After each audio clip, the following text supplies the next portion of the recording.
Could be early scattered thunder showers still in a couple of towns into early tonight. Otherwise, it's dry, partly cloudy to clear and comfortable, lows 55 to 60. Tomorrow looks like a nice day, mostly sunny with highs in the low 80s, and partly cloudy Wednesday night, lows 60 to 65. Thursday, it's going to be partly sunny, warm, and increasingly humid with some showers and thunderstorms developing. Highs in the low 80s and a southwest breeze at 12 to 25 miles per hour. Friday looks partly sunny, warm, and humid with the chance for a shower or storm. Highs again in the low 80s. I'm meteorologist Bob Cox in the WTIC Weather Center.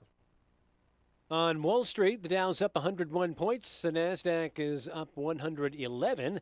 And the S&P, well, we just lost the screen, so we'll have to wait until 2:30 to tell you how the S&P is doing. For these stories and more, go to WTIC.com. I'm John Silva, WTIC 1080 News. Suicide is something that affects all of us, and we can all play a part in saving lives. Make a difference in your community by walking out of the darkness with us on Saturday, September 26th at Duncan Park in Hartford. Help spread awareness and understanding, send the message that help is available, and raise funds for the American Foundation for Suicide Prevention. Register today at afsp.org/CT Capital Area, and then we'll see you at Duncan Park on September 26th. WTIC NewsTalk 1080, a proud partner of the American Federation for Suicide Prevention. Out of the Darkness Walk. Time now for today's Spotlight on Money, sponsored by Dollar General. Clutter can cost you time and money, especially when you have to move. You know, it's such an individual thing. You have more stuff than you think. Estate sale business owner Lisa Stover says decluttering can be an emotional exercise. She says start in rooms with little sentimental value. Start in a less emotional space, like a guest room closet. I'm Rob Hart. Need dinner sorted fast? Here at Dollar General, celebrate Paw Patrol the Dino movie with new Paw Patrol shaped tots. Crispy on the outside, fluffy inside, and shaped like everything pups love. Bones, paws, and stars. Air fryer friendly and on the table in minutes. Let the little ones pick their favorite shape. Find them in the freezer aisle today. Now at McDonald's, there's a meal deal with your name on it. And your name doesn't have to be meal or deal to get it. But it can be. With McValue, get a meal deal featuring a McDouble, 4-piece McNuggets, fries, and a small Coke, all for just $6. Or swap that McDouble for a hot and spicy or classic McChicken at just $5. Price and participation may vary. Promotion pricing may be lower than meal pricing. Ba-da-ba-ba-ba. Many tire dealers will sell you Falcon tires, but Town Fair Tire doesn't just sell Falcon tires, they sell them at the guaranteed lowest price. Plus, they give you free services for the life of your Falcon tires. That's an unbeatable deal only Town Fair Tire can offer, because Town Fair Tire is New England's largest name brand discount tire dealer. Nobody beats a Town Fair Tire deal, and I mean nobody. Name brands at discount prices. Town Fair Tire. As the old saying goes, size matters. At Morgan & Morgan, we have over 1,000 lawyers and nearly 6,000 people on staff. But at the core, this is and always has been a family business. Our family watching out for your family. Call us or email us 24 hours a day, 7 days a week, even on a Saturday or a Sunday. And if you ever have a problem, call our mom. Morgan & Morgan. For the people and your family. Injured? Dial pound law. Nicholas Russo, 157 Church Street, New Haven, 06510. Liberty Mutual customizes your car and home insurance. And now we're customizing this rush hour ad to keep you calm, which could help your driving. And science says therapy is great for a healthy mindset. So enjoy this 14-second session on us.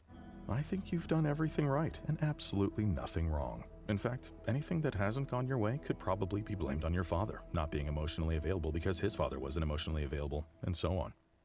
And now that you're calm and healing, you're probably driving better too. Liberty, liberty, liberty, liberty. You're still glowing, flirting, grooving. You've still got it. But your immune system weakens as you age, making it harder to fight illnesses like pneumococcal pneumonia and RSV. Vaccines are a key part of any health routine and can help protect you from getting really sick. Ask your doctor or pharmacist which vaccines you need. See more at PfizerForAll.com. Sponsored by Pfizer.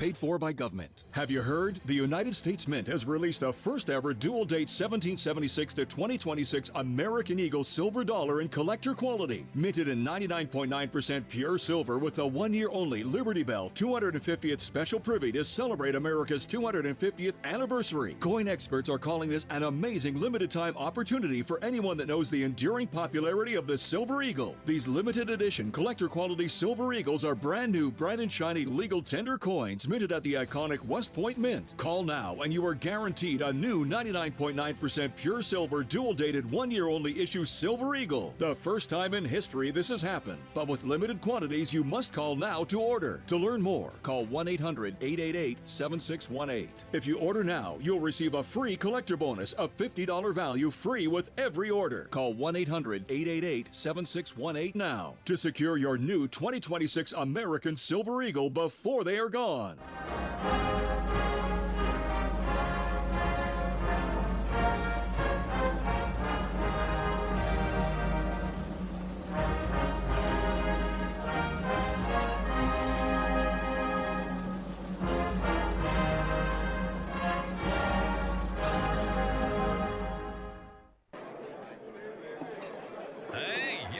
Hey, shh. Calm down. The show is about to start. Reese on the radio. Turn it up. Turn it up low. Turn it up loud. It's like a dream come true. Turn on your radio. Reese is on the radio. Yo, let's get it. Due to the nature of this program, discretion does not exist. It's Reese on the radio. Right now on WTIC News Talk 1080. Yeah! What's going on? Scallywags, nutmeggers, and you conversationalists, young, old, and in between. And my favorite people in the world, you haters. It's Reese on the radio on WTIC News Talk 1080. We bid our farewell at the beginning of this program to an icon, a beautiful spirit. Oh, hell, an all-around dime piece. Miss Dolly Parton has passed at age 80. We are just learning, and I'm looking at old footage of her. I said this once on the air. When I was a kid, I thought that Dolly Parton and Kenny Rogers were husband and wife. When they performed together or whenever they were on stage together, they just looked like it was like they were inseparable. I only knew Dolly Parton when she was with Kenny Rogers. I didn't know any of her old stuff. I just knew Kenny Rogers was there, Dolly Parton was there. If Kenny Rogers showed up, I was like, hey, where's Dolly? What do you mean they're not together? And they just became a fabric of my childhood growing up. And you know, she looked phenomenal. I was just looking up the last time I saw her perform. I think we even talked about it here. She was at a Thanksgiving, it was a Thanksgiving football game between the Redskins and the Dallas Cowboys. I know they're called the Commandos now, but she performed at the halftime show. And I remember everyone saying, damn, Dolly still looks good. That was just 3 years ago. And sadly, she is gone. She is a legend. I dare you. I dare one of you find something mean to say about Dolly Parton. You can't. You can't. That woman, no matter where she was or where you saw her, she was always a delight. And she had actually one of my favorite lines back in the day. Probably no one ever knew she even said it. But People magazine used to do this thing where they would get celebrity quotes from interviews, whenever it was. And it was really like sort of off the beaten path. It's just a quote. And one of my favorite ones that Dolly Parton said was, I really loved those Jane Fonda exercise videos. I like to sit on my couch, eat cookies, and watch them. She just had that kind of wit. everything about her was, I mean, it's just fun and fun-loving, and she cared about everybody. She very charitable.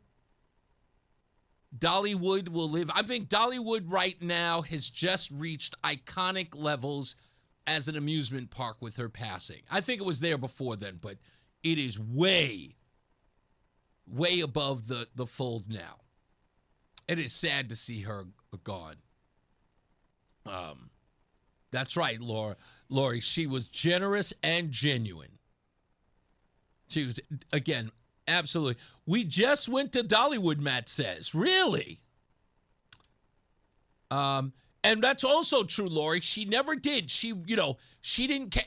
Let me tell you how absolutely unflappable Dolly Parton was and remains. She would appear on Fox and Friends at some of the most heightened and volatile times as far as like team sports were concerned in politics. Dolly Parton would still show up on Fox and Friends, and no one would even make a beef about it because they knew that she didn't matter if she was conservative. She never made people on the left feel like they were less than. She was just as genuine to them as she was on with everybody else. You know, she even made it clear. I don't talk about politics. I don't care about politics. I care about people. So, God bless her, man. God bless her family. Her sister's a real stone cold conservative. And you check out some of her tweets. But Dolly Parton, we will miss you. Well, you know, I think you're always going to be there. I think there isn't a place where right now you can't look up a Dolly Parton video, just something to reminisce about. I'm looking at her now on Fox News. They're going to play a huge tribute to her. I can't wait. And do we get a Dolly Parton movie now? Can we get a Dolly Parton movie? Who plays her? And if you pick Miley Cyrus, we got a problem. Although she is the only one to have done a rendition of Jolene, that was almost better than the original. I'm not going to lie. I'm not a fan, but Miley Cyrus did a live version. You can find it. Miley Cyrus did a live version of Jolene, and I didn't even want to like it. I was conflicted. I was like, damn, this is good. It's really good. It's one of my favorite Dolly Parton songs. As you know, I'm sure everybody would agree. So, Lori says, not Jane Fonda. No. Her faith in her impoverishment as a kid was always present in her life, Lori writes. And, yeah, we'll miss her. So, again, our best and our love to Miss Dolly Parton. Icon, legend. And even at 80, still a dime. Still beautiful. Okay. I got to get into this. The place where we are in our news media is kind of sad. And I finally figured out why there's so many people upset at what we do here versus what's being done in the mainstream. I want to take you back a little bit. Take you back here. Do you remember in 2009, the Hartford Courant was involved in a major plagiarism scandal? Do you guys remember that? Apparently, the Courant lifted local stories from smaller papers like the Journal Enquirer, the Bristol Press, New Britain Herald, the Torrington Register Citizen, the Waterbury Republican American. Some pieces ran nearly identical with the Courant bylines. They barely gave any attribution to those publications. Did it right in the backyard of those competitors. At the time, I guess the publisher, Richard Graziano, publicly admitted, we have determined that over the last several weeks, the Courant plagiarized the work of some of our competitors. They disciplined staff. The Journal Enquirer sued. This was not a rogue reporter. It was an institutional aggregation. An aggregation policy that treated other papers' work as free content while selling it as their own journalism. Now they don't even cover the journalism in those publications. When I say they don't even cover the stories, maybe that's a reason, but that was just 2009, folks. In 1998, to go back further, a big Sunday front page treatment claimed family violence was hitting an all-time high and bucking the overall crime drop. The data was wrong. Family violence had peaked years earlier. The story leaned on a one-year increase, a couple of horrific weekend cases and impressions. The paper's own ombudsman later dismantled it in print. No epidemic, wrong numbers, wrong conclusions. Some corrections ran, but the original dramatic framing got the big play. Oh, look, the Hartford Courant again. FBI bugged Hartford Public Library computers. That was in 2002. Hartford Courant again, wrong election numbers, wrong conclusion on public financing in 2008. Story and editorial claim public financing was boosting participation and that Democrats had skipped only a dozen House races in 2006. Republicans more. A reader checked the official candidate list. Democrats had skipped 27, not 12. The conclusion about the program's effect was therefore off. A correction fixed the raw number but left the broader claim largely intact. Premature and incomplete reporting shaped the political narrative. Well, that's sad, Hartford Courant. And then we get to today. Mr. Dan Haar. Dan Haar did a hit piece on Amy Beth LaRoche. Amy Beth LaRoche sits on the Newtown Board of Finance. Haar did an article on August 21st. And he framed her as a hypocrite for posting an Instagram video criticizing Connecticut's municipal car tax while town records showed that she had unpaid bills herself. But thanks to, again, a publication that got criticized by your very own Secretary of the State, Stephanie Thomas, the Connecticut Sentinel did the work that it appears, according to every place the Connecticut Sentinel checked, that Dan Haar didn't do. The Sentinel is calling Haar's column opposition research dressed as journalism that protects the Lamont machine while targeting the Republican outsider. LaRoche produced a copy of a signed check made to the town of Newtown tax collectors showing she had mailed payment. The Newtown tax collector confirmed to the Sentinel that her car taxes are paid in full. The office indicated the check could have been delayed or lost in the mail, explaining why online records still showed it outstanding, which is the place where Haar looked. But Haar didn't call the tax collector. You see, looking it up online was enough, even though the records aren't updated in real time. Now, is that bad journalism? Is that horrible journalism? Hell, is it lazy journalism? I would go so far as to say lazy. In fact, it turns out from what I just read, that's the issue. There are no beat reporters who are pounding the pavement, going out and getting sources, interviewing people in real time. Most people are texting, doing it from their lazy couch or lazy boys. But the headline still sits.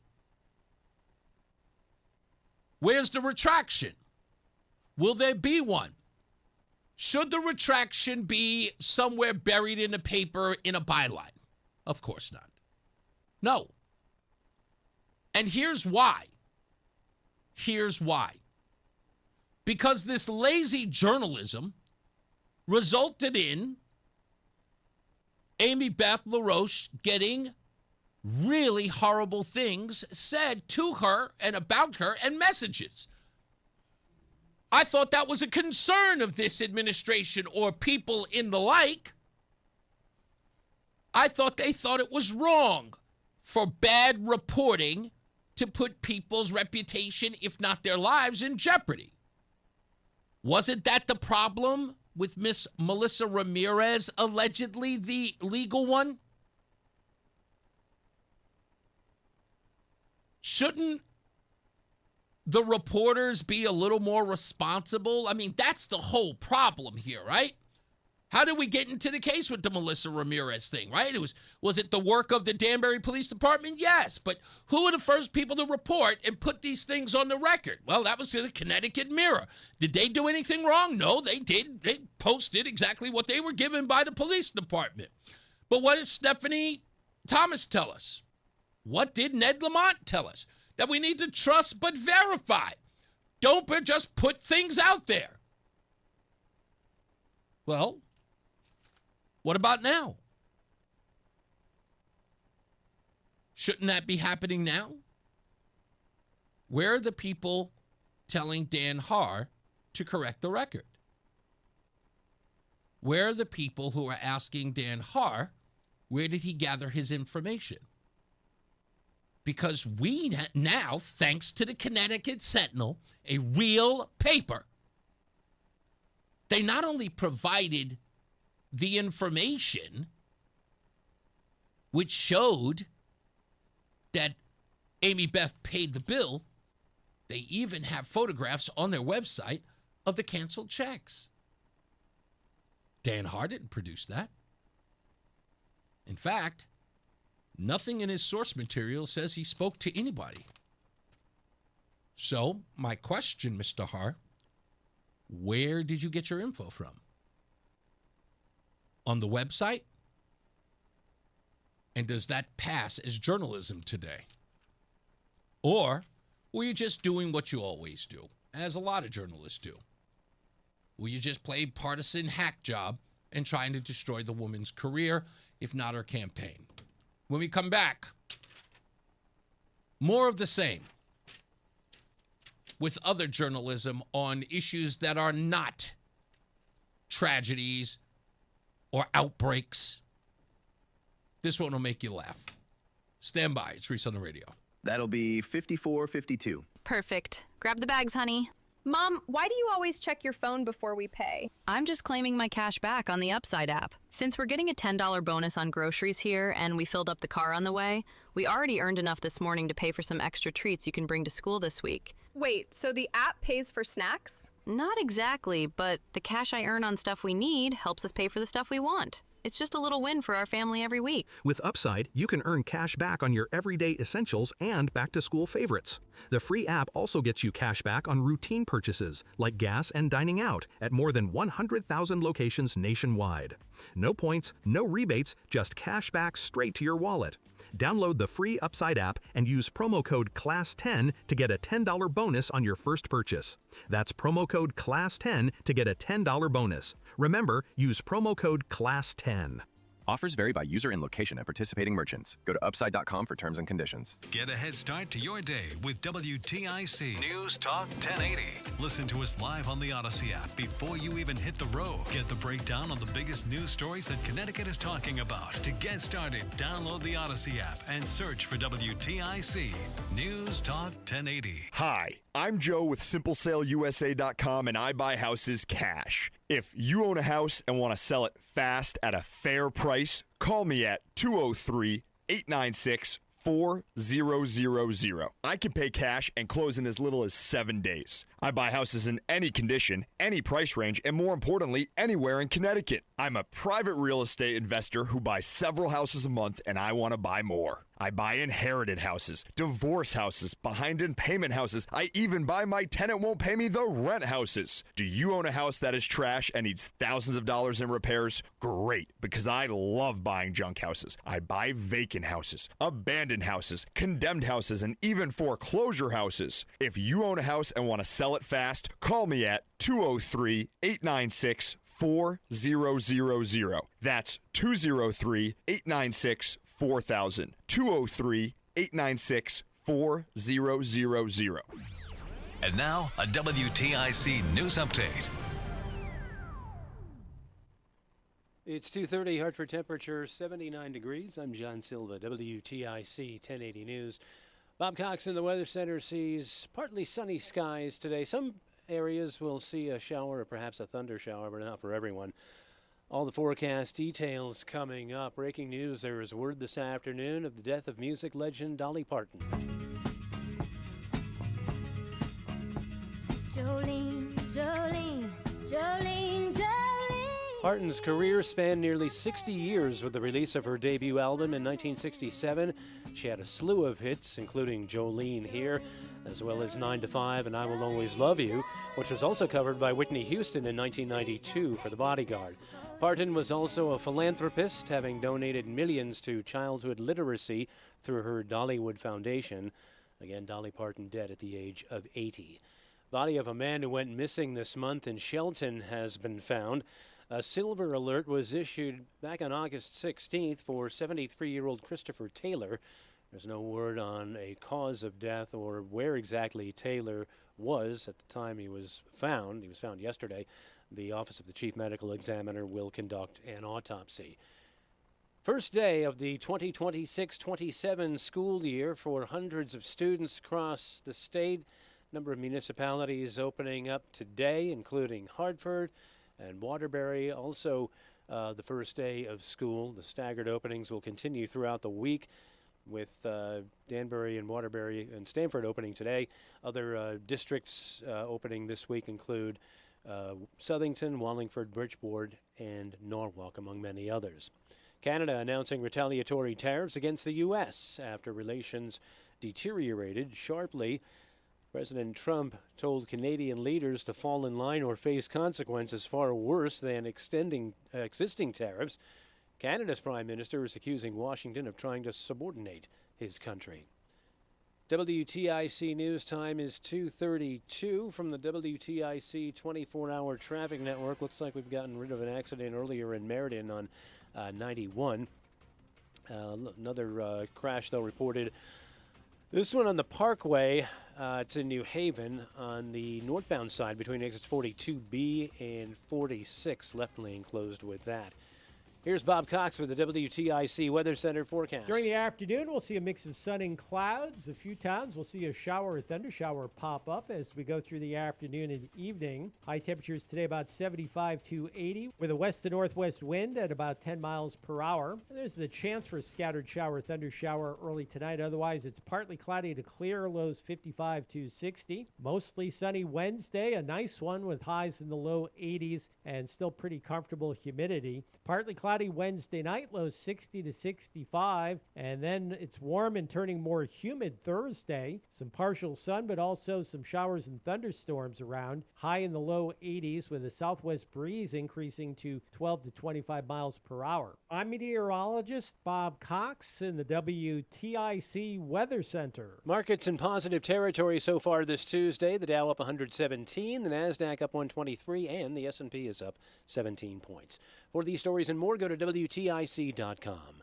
I'm John Silva, WTIC 1080 News. Men, erectile dysfunction can affect much more than just your sex life. It can create stress in relationships, lead to feelings of anxiety or embarrassment, and impact your overall confidence and well-being. This is Dale for Northeast Men's Health, and we specialize in treating men's sexual health issues. ED is a frustrating condition, and many men suffer for years without seeking treatment. But the good news is that, if you're like most men, we have the answer. Our licensed medical providers will evaluate your specific medical situation and recommend a plan designed for you. In and these advanced medical therapies work, with treatments having success rates of well over 90%, which means you and the one you love can have great sex again without the fear and worry of ED. You can even last up to an hour or more, and you may just find you're performing like you haven't in years. So call us. Your initial visit is just $99 and includes blood work, a medical consult, and if medically advised, a test dose. And if that test dose doesn't work in the office, your visit is free. Call 800-930-5956 or go to northeastmenshealth.com. We have 7 offices, including our new office in Bridgewater. My name is Whitney Allen, and I'm a widow. My husband, Ryan, died. We never thought we'd ever have to use life insurance, but the unexpected happened. With Ethos, signing up was fast and 100% online. You can get a quote in seconds, apply in minutes, and get same-day coverage. No medical exams, and you can get up to $3 million worth of coverage. I'm grateful we were prepared. Get your free quote at ethos.com/radio. That's ethos.com/radio. Paid spokesperson. Time spent on application may vary. Online health questions required.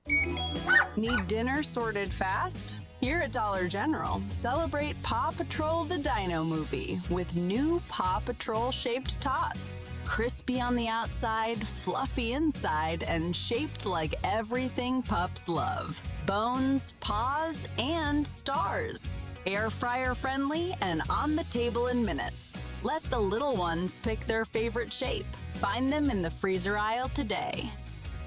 Do you have 3 ex-wives and your current trophy wife wants a life insurance policy 3 times the size of the policies you had to purchase for your previous mistakes?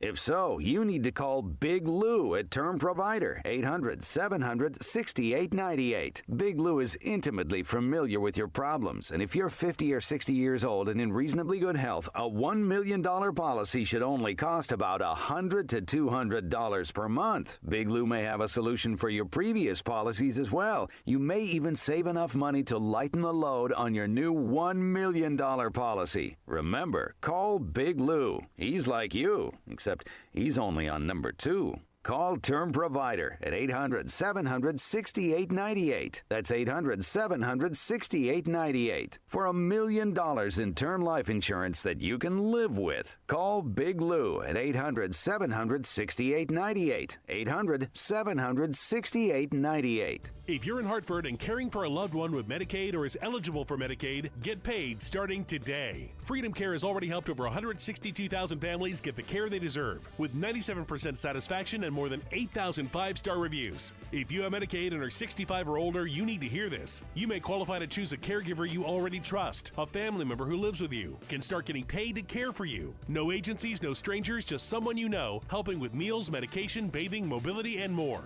This service isn't for later, it's for right now. It's 100% free to you through Medicaid, and caregivers get paid after their shift. Find out if you qualify today. Call 860-777-1597. That's 860-777-1597. Don't wait. Call 860-777-1597 now. Again, 860-777-1597. Freedom Care. Get paid to care starting now. Freedom Care, we're here for you.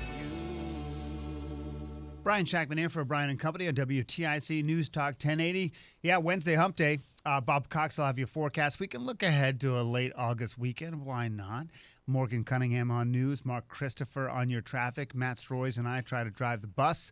He's a better bus driver than me. We'll talk with Chad Finn of the Boston Globe about the Sox and his book. We'll talk with the Connecticut Association of Boards of Education about the upcoming school year. Hopefully have some fun for you as well. We're on 5:30 to 9, Monday through Friday. It's really good. You should check it out or listen on the Odyssey app. It's Brian and Company right here on WTIC News Talk 1080. My name is Whitney Allen, and I'm a widow. My husband, Ryan, died. We never thought we'd ever have to use life insurance, but the unexpected happened. With Ethos, signing up was fast and 100% online. You can get a quote in seconds, apply in minutes, and get same-day coverage. No medical exams, and you can get up to $3 million worth of coverage. I'm grateful we were prepared. Get your free quote at ethos.com/radio. That's ethos.com/radio. Paid spokesperson. Time spent on application may vary. Online health questions required. One cart, one trip. Everything your family counts on. Tylenol for the aches, Band-Aid for the scrapes. Johnson's Baby for the littlest ones. Neutrogena for you.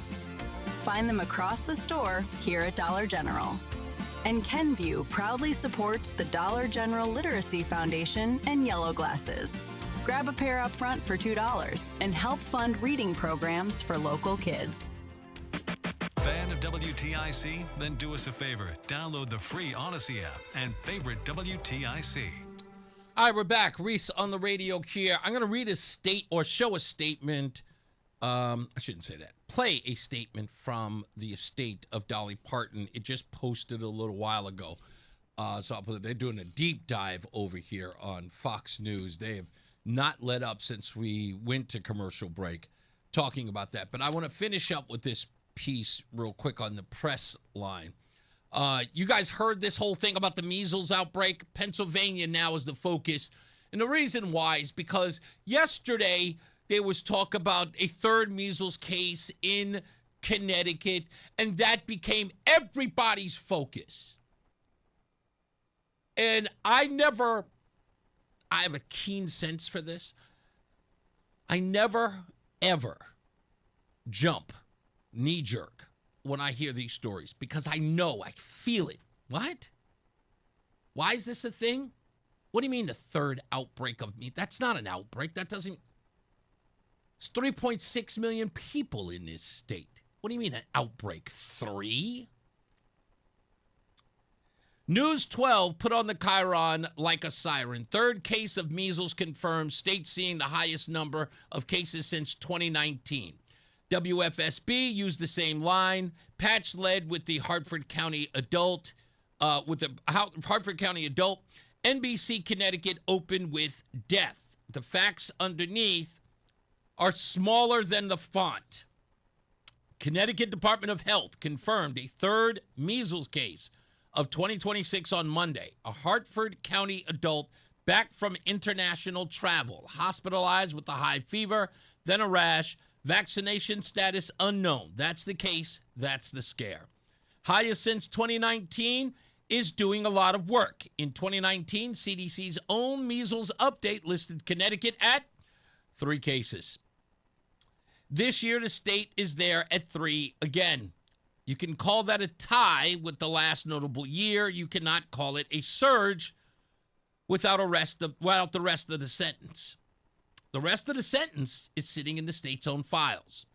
Connecticut's 2025 to 2026 school immunization survey shows that 98.6% of kindergartners had 2 MMR doses versus 92% nationally. We had 98.6. There were 92.4 nationally. Second in the country. That's according to Hearst News Times. They had Commissioner Manisha Juthani on the number not long ago. Quote, "We reached an all-time high," she said. She credited those rates and herd immunity with keeping Connecticut from full-blown outbreak. That brief is not in this week's highest since 2019 package. The CDC lump is the other tell. Unvaccinated or unknown is not the same as unvaccinated. This week's Connecticut patient is the unknown bucket. Treating unknown proof as a movement is how you get a morality play instead of a travel case. Nobody is arguing measles is a cold. 2 MMR doses and are highly effective. If you're going overseas with an infant, check the card. That's public health. What local TV did overnight is different. It took a tie with 2019, a vaccinated second case, a 98.6% kindergarten rate, and an unknown shot record, and sold you highest since 2019, plus wildfire quotes. Connecticut is not Texas. Remember that story? Where did it go? But again, this is what I mean by lazy and sensational journalism. Lazy and sensational journalism. Now, some people will argue and say, oh, well, Reese, Connecticut is a boring place. You got to make the news up where you can. Are you kidding me? There's news everywhere. There's news everywhere.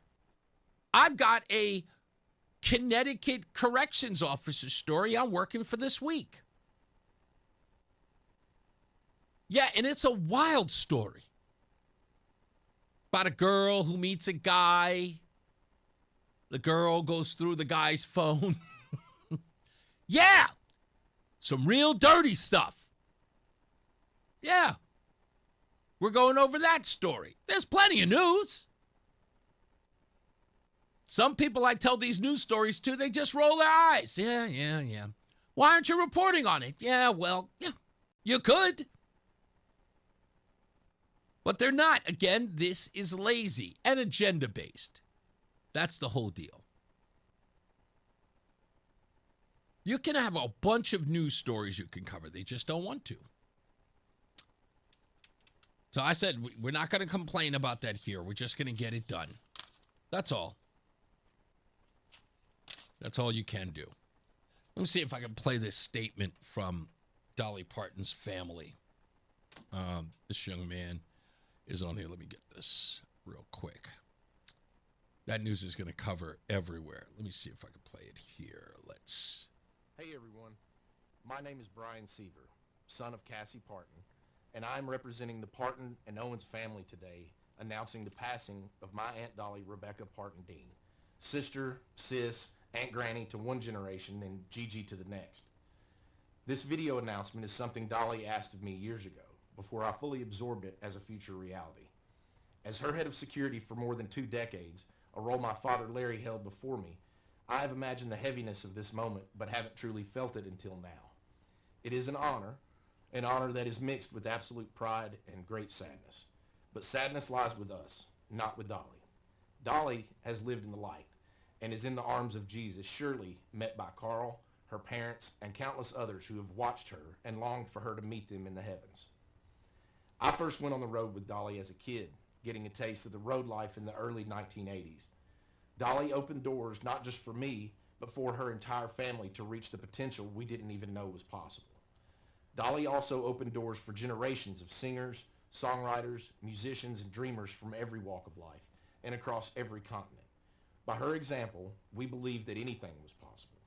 She never saw a door she couldn't open, and the doors she opened made and changed history.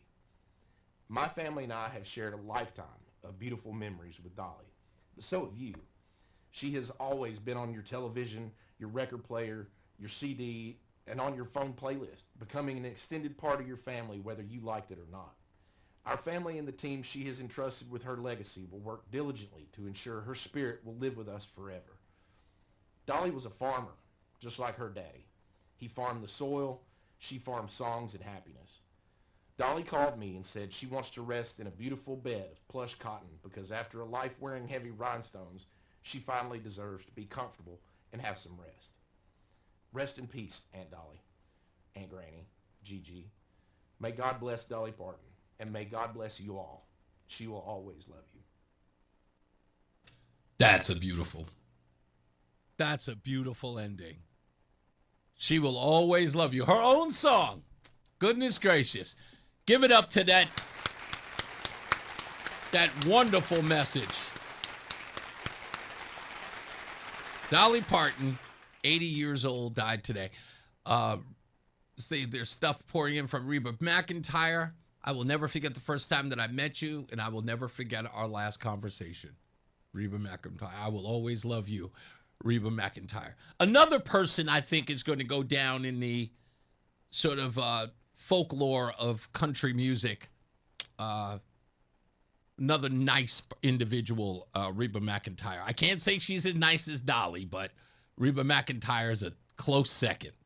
I've always been a big fan of hers too. Kind of had a crush on her one time. I'm not going to talk about that.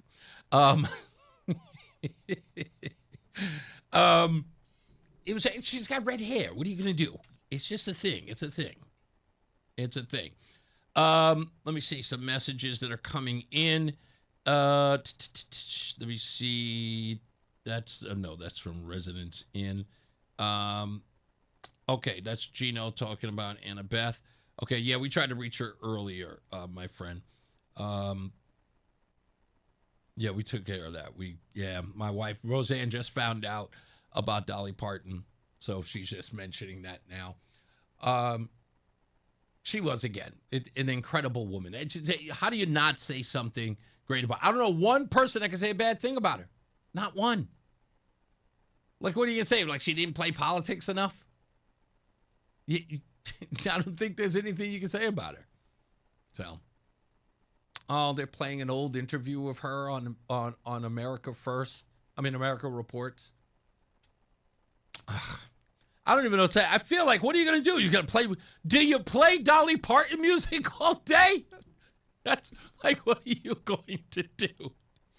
I actually feel, I feel the same way I guess America would have felt when any other icon has died. When Whitney Houston passed away, Kobe Bryant. Dolly just feels different. Not that it's a shock. I guess there's a part of me that's not shocked, but just still saddened by it. What's a world without Dolly? All right, let's take a break. We'll come back. More news, more views. I got a lot of stuff to get into. What is A.G. Tong hiding? And what's Lamont talking about these people who were picked up in Danbury? He's making these statements about people he doesn't know, but making proclamations that these people were good and pure. I don't know how they could possibly know. And I also want to talk about Johanna Hayes talking about not giving legal advice while giving legal advice. We'll talk about that and much, much more today when we return. It's Reese on the radio. Attention. Have you racked up $10,000 or more in credit card debt? Are you barely getting by making minimum payments? With credit card debt reaching all-time highs, National Debt Relief is notifying consumers about significant debt relief options currently being made available to help those with overwhelming credit card debt. These options may reduce a large portion of credit card debt for those who qualify. You don't need to declare bankruptcy or take out a consolidation loan, and you may only have to pay back a fraction of what you owe, even if you have bad credit. National Debt Relief has already reduced the credit card debt for more than 550,000 consumers, so don't wait. If you owe $10,000, $20,000, or even $100,000 in credit card debt, you can now take advantage of this financial debt relief as the cost of living continues to skyrocket. To check what debt reduction you may qualify for, call 800-358-6868. That's 800-358-6868.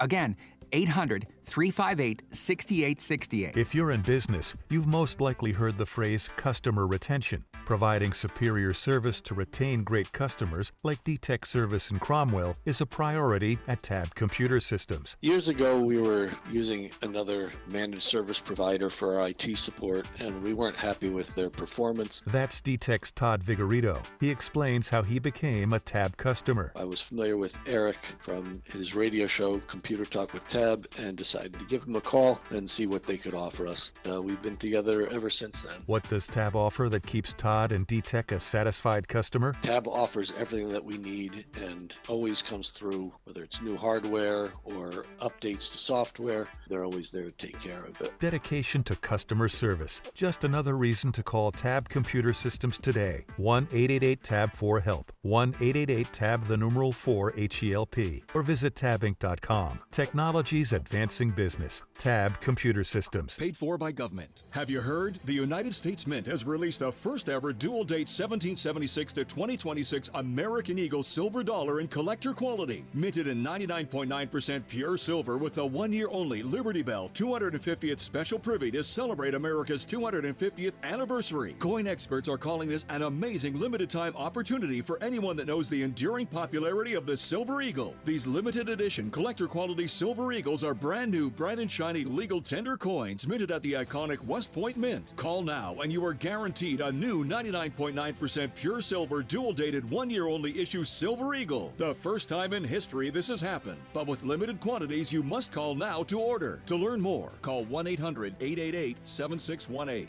If you order now, you'll receive a free collector bonus of $50 value free with every order. Call 1-800-888-7618 now to secure your new 2026 American Silver Eagle before they are gone. It's Reese on the radio on News Talk 1080 WTIC. All right, we're back. That's actually a damn good picture, Craig. I love it when people send me pictures like that. I'm posting it on Facebook as we speak. Let's see, that's there. And let me get one more spot to post it on. There it is. right there. So if you want to see the picture, it's there on Facebook, and you can go to my Facebook page by going to ReeseOnTheRadio.com. Now, I got to mention this because I don't do this often, but it has been bugging me for the last 6-7 months.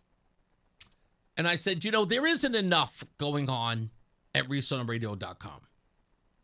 And when I say not enough, it's like I'm always trying to find some way to make it a website worthwhile. So a lot of people don't get to listen to the show when they want to. How do I make that experience available to them? Of course, you can go to WTIC.com and download the Odyssey app, but there's other stuff that you can't do. So we made it available. But we added one more touch. Well, two more. Let's try these on for a second. So if you go to ReeseOnTheRadio.com right now, if you haven't gone there yet or lately, go there now. ReeseOnTheRadio.com. That's REESE on the radio.com. Now, why is that important to do? And you can do it on your phone. And in fact, I would really love for you to do it on your phone. On your phone, on your browser, go there, and you're going to see something right at the top there. It's just one little R&R logo with the microphone.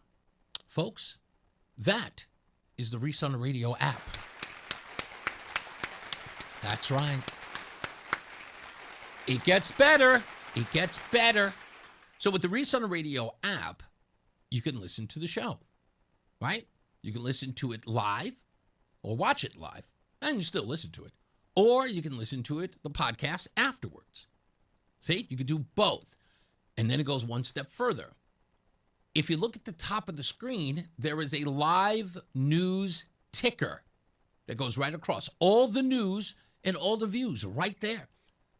As you're watching, as you go on the app, all the news that's happening across the country is updated right there. So it's just like any other news site, any other website, with the exception of the fact that you get Reese with it. So you get news, you get Reese on the Radio, and you get Reese on the Radio on demand. Just go to ReeseOnTheRadio.com, download the app. It's on your phone or your tablet. That's it. That's all you need to do. So you need to, or you want to check out Reese on the Radio? Boom, there it is, right there. So I want to thank me, because I did all the damn work. I was 7 hours at my desk figuring this out. 7 whole hours doing it. So please, download the app. I made it available for you. It updates on its own, everything. When I say it updates automatically, right then, right there. So every new show goes directly there. And you, of course, subscribe to the YouTube page. It's on there on the screen. And if not, you can listen to it live. There's an audio podcast version that goes up every day after the show, roughly at about 7:30. That goes up.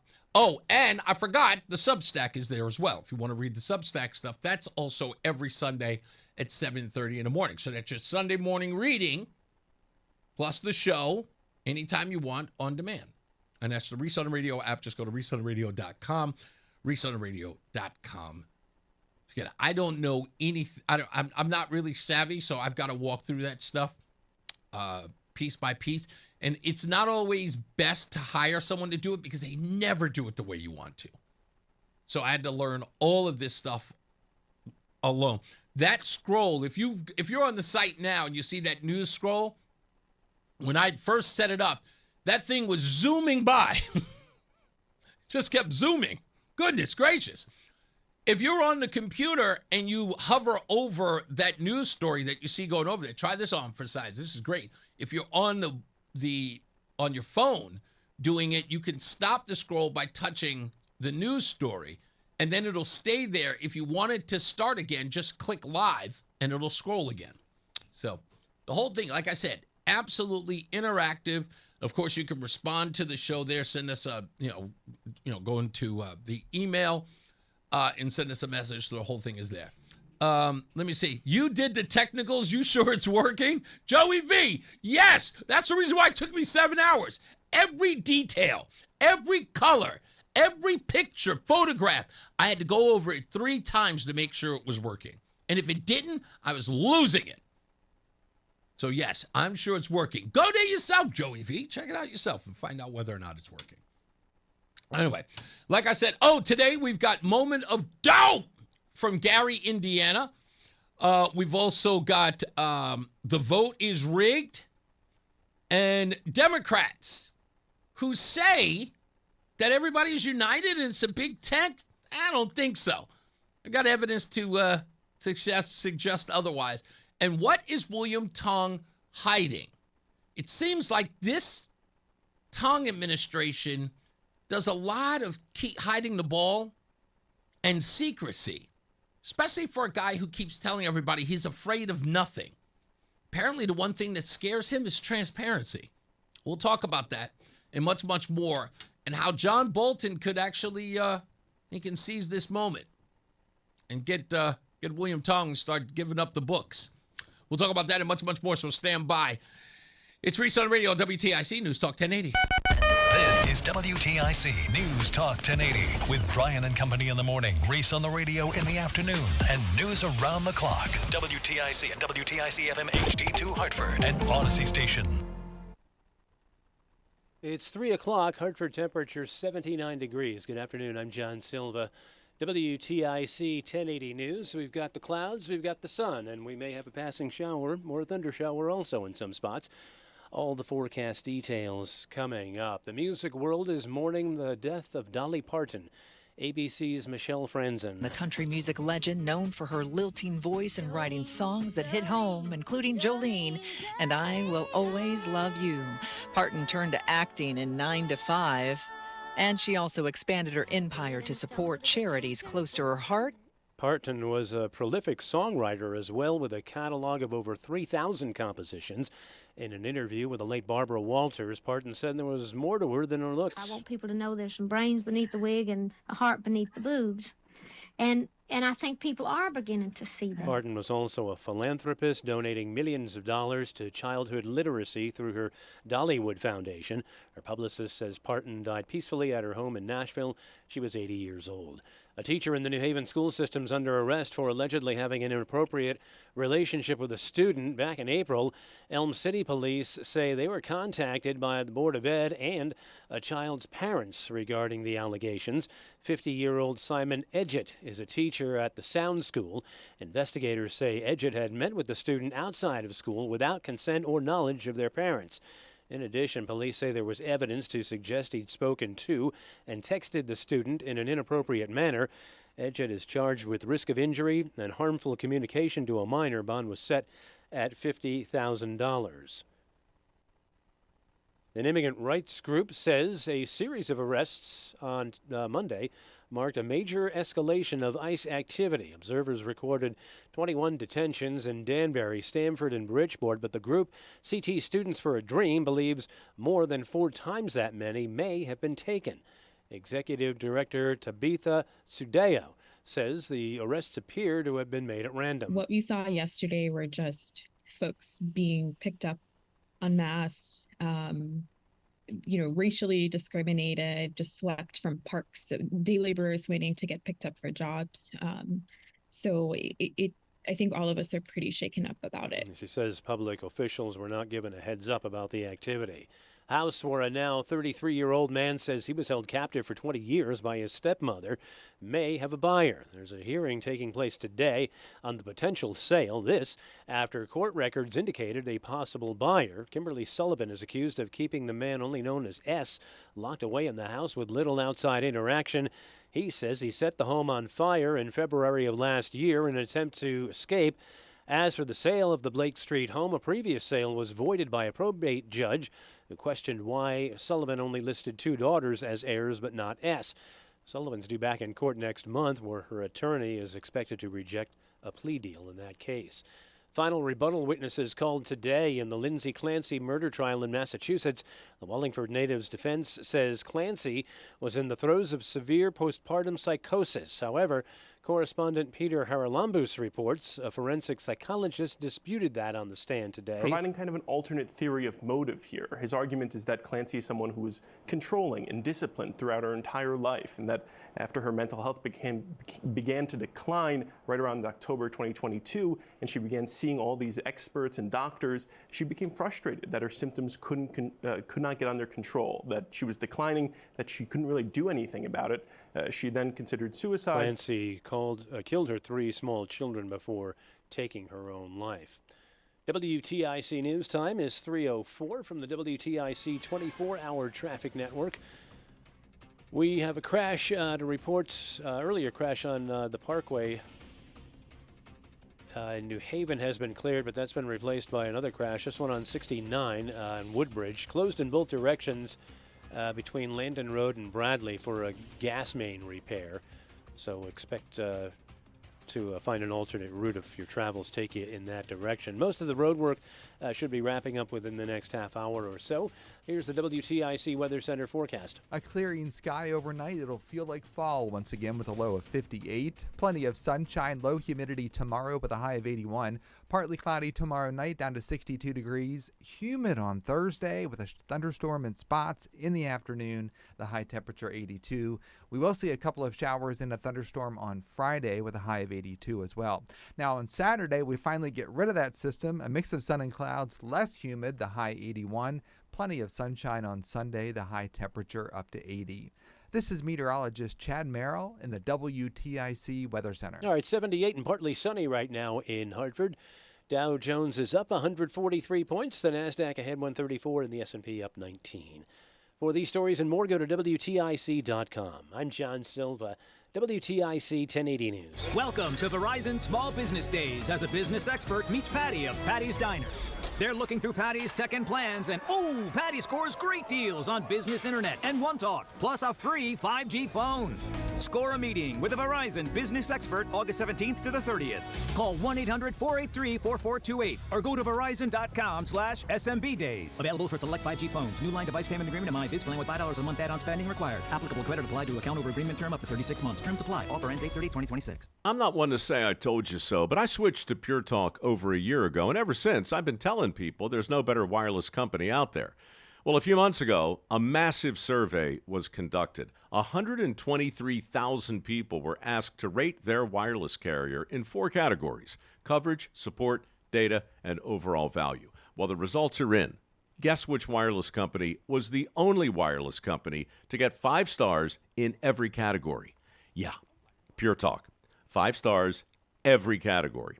To celebrate, Pure Talk is offering the first 3 months of any plan for just $15 a month, including their top-tier unlimited plan. No contract, no commitment, just a very inexpensive way to test drive the only American wireless company with 5 stars in every category. Just dial pound 250, say micro, and Pure Talk's U.S. customer service will take it from there. Again, pound 250 micro. And yes, I told you so. Many times, a person hires a law firm after an injury without doing research. It can be a big mistake or not.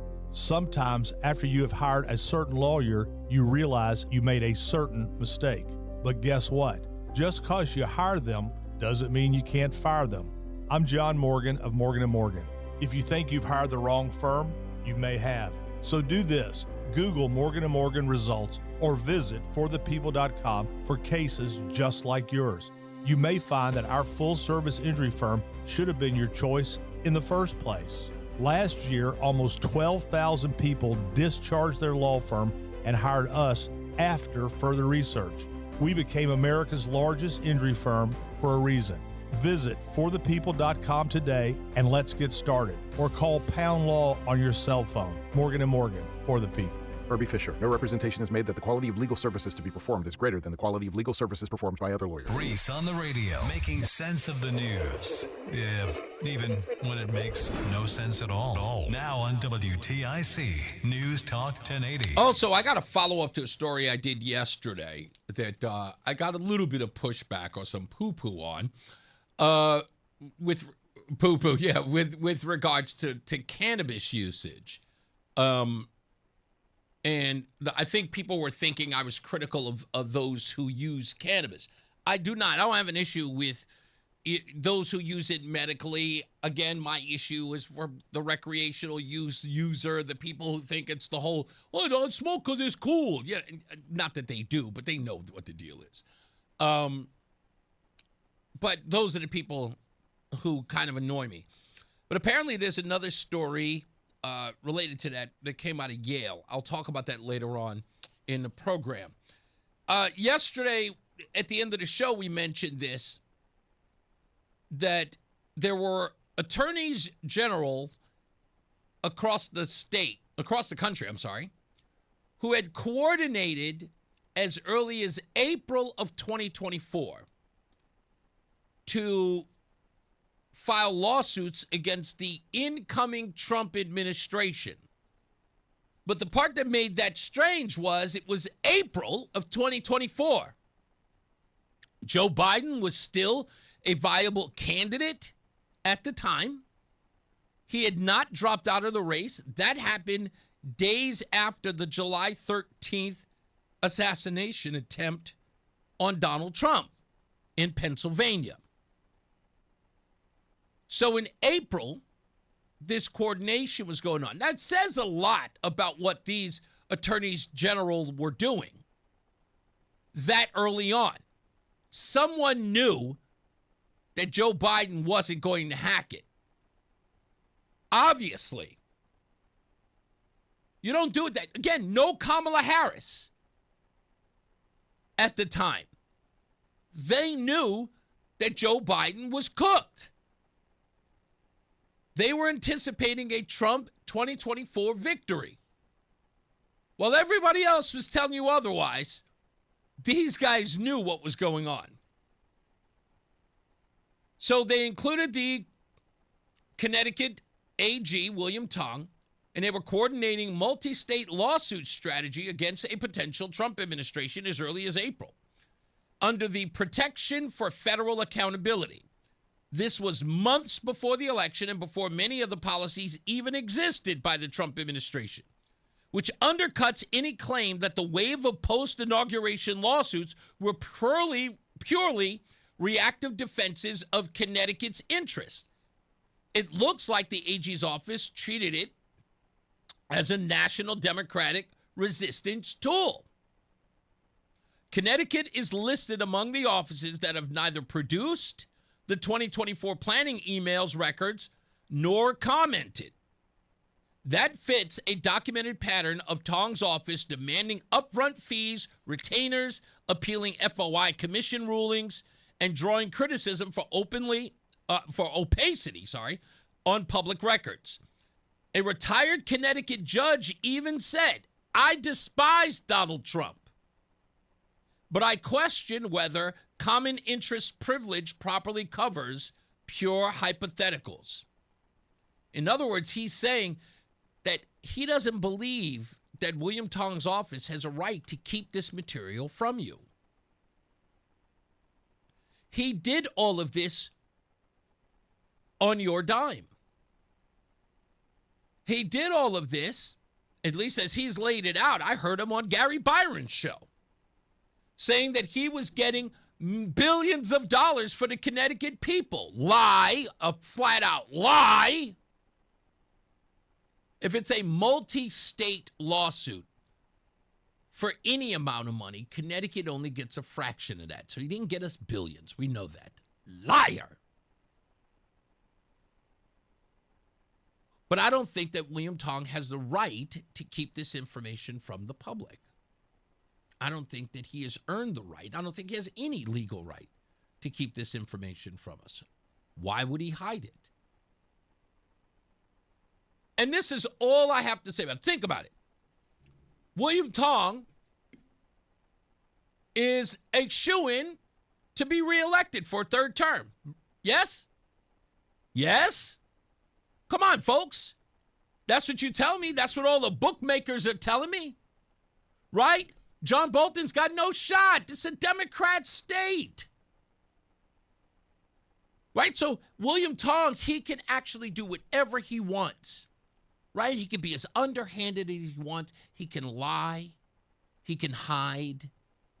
He can do whatever he wants. He can keep information out of your hands because what are you going to do? Nothing. You're still going to elect him because you hate the Republicans more. You hate the Republicans more than his secrecy, than his dirty dealing. And the only reason why I'm calling him dirty is why wouldn't he release them? He's got an entire state behind him. In fact, Connecticut Democrats just posted yesterday that Donald Trump has a 33.2% approval rating in the state? So, William Tong, why don't you just show us the goods? If anything, you can, right now, you have every reason to say Connecticut hates Trump. And anything I could do, whether underhanded or not, to get this guy, they're going to approve of. They can't stand the guy. So what are you hiding it for? I'll tell you why. Come on. Everybody use your head here. William Tong is scared to death of what you're going to learn. William Tong is deathly afraid of what you're going to learn. Why wouldn't he? He already thinks that you hate Trump, right? Trump is the most hated person in the state. Everything that they do is fight Trump, fight Trump. This guy brags every day. He holds a press conference every other day. I'm fighting Trump. So sure, some preemptive strikes on Donald Trump is a good thing. Come on, William Tong, you understood the threat, right? Didn't you? Come on. The existential threat was more than likely going to win. And we had old man River sitting in office, and we got the incompetent black chick who's probably going to take his place and going to run as his running mate. There was no way that those two bozos were going to get reelected after all the hell they caused. So you know what? We were just setting up. Huh? You were just getting ready. This guy's going to come in. Why not? Get all of our ducks in a row. Get all our tools out the shed. Come on, we'll understand, William Tong. Why don't you just show us? Tell us what you were really planning. You were saving democracy, weren't you? I would love to know. I think people should demand it. That's why we're putting out a FOIA request. That's right.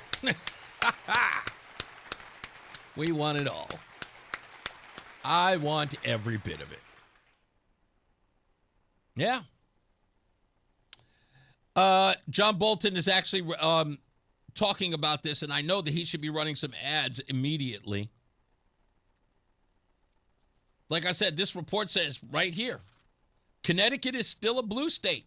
Tong has high name recognition from consumer settlements and high-profile fights. Many Democratic voters will view the coordination as a legitimate resistance.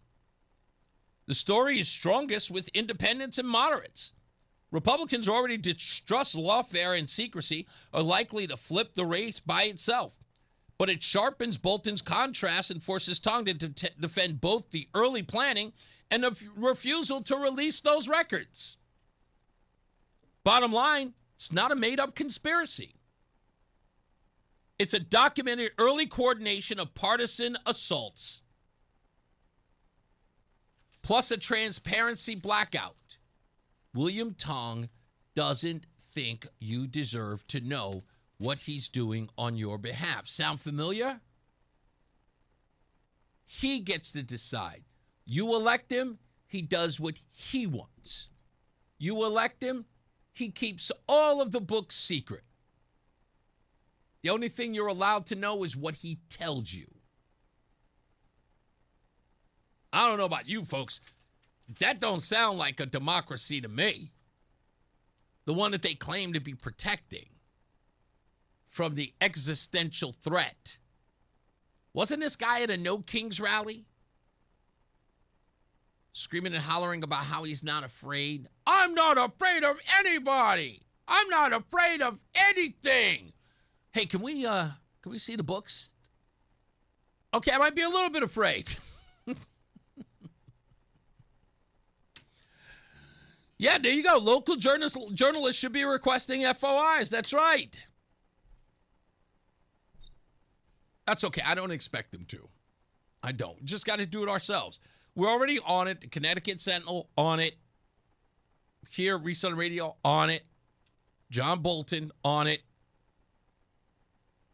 Can't let the stuff go to waste. We're still not even done with the Stephanie Thomas thing. We got plenty of that stuff going on. We will get to the end of that. Hey, Danbury. Danbury's got some problems. So does Bridgeport and New Haven, but Danbury in particular. And I hear that the mayor of Danbury was in Brazil at the time, or is in Brazil. Is that the case? ICE agents conducted enforcement operations in Danbury on Monday, resulting in multiple arrests. Reports put the number at double digits, with at least 7 people taken from Kennedy Park in downtown, where day laborers often gather. Additional activity was reported at other locations, including a McDonald's and a Stop and Shop. Agents were masked, I should say, were in unmarked cars and were wearing masks. Governor Lamont confirmed the arrest took place and said they did not appear targeted at violent criminals. Let me read that again. Governor Ned Lamont confirmed arrests took place and said they did not appear targeted at violent criminals. How would he know? How do any of these people know that ICE picked up violent illegals? Connecticut has a policy that does not ask their legal status or how they got here or where they come from. They do not ask at all. Why? Because they don't discriminate. Doesn't matter where they come from, why they're here. They don't check their legal status. They don't even ask. You're not allowed to in many cases. If you don't ask their legal status, there's no way for you to know where they came from, why they came into the country. All you know is that they are protected. That's all anybody knows. That's what Governor Lamont knows. That's what William Tong knows. That's what Bob Duff knows. That's what Johanna Hayes knows. That's what these NGOs know. I believe the NGOs know where these people are from. Forget about that. That much I know. I think they're the only people that half these illegals trust. But you know damn well that Governor Lamont has no idea who these people are, where they come from, or what's the status. He doesn't ask. But yet, he can make a statement that they don't appear violent to me. Why? Because they were standing around? Is that how you determine somebody is violent? And I have to ask, what determines a violent individual? Must he be stabbing a person in order for him to be known for? Like, what does that statement even mean? It's and or shooting. That's correct. And or shooting. What should he be doing in order to determine his violence? Must he have a 24-hour cycle of violence? Like, must he be walking down the street slashing people? It's like, is that what it is? There's no off period of like not doing something violent. He's just walking down the street smashing windows. Is that what? I don't even understand that. The Danbury Mayor Roberto Alves' office said that ICE gave no advance notice to the city. Why? Why would anybody give Danbury, the police department, advance notice that ICE was coming? What the heck was that? Why would anybody do that? I wouldn't. For a town that would sooner, I don't know, give the coordinates of my ICE agents to a bunch of rabble-rousers? Possibly put my agents in danger or in harm's way? Why would anybody do that? I know I wouldn't. Forgive me, I'm trying to figure out where that sound's coming from. I wouldn't put any, I wouldn't give that information to the Danbury Police Department. And by the way, you don't coordinate with my agents. You don't coordinate with ICE. Why should we give you any information? You won't assist us in getting these people off the street But you want a courtesy call when we come by? We're supposed to say, hey, we're coming for your illegals. Shh, don't tell anybody.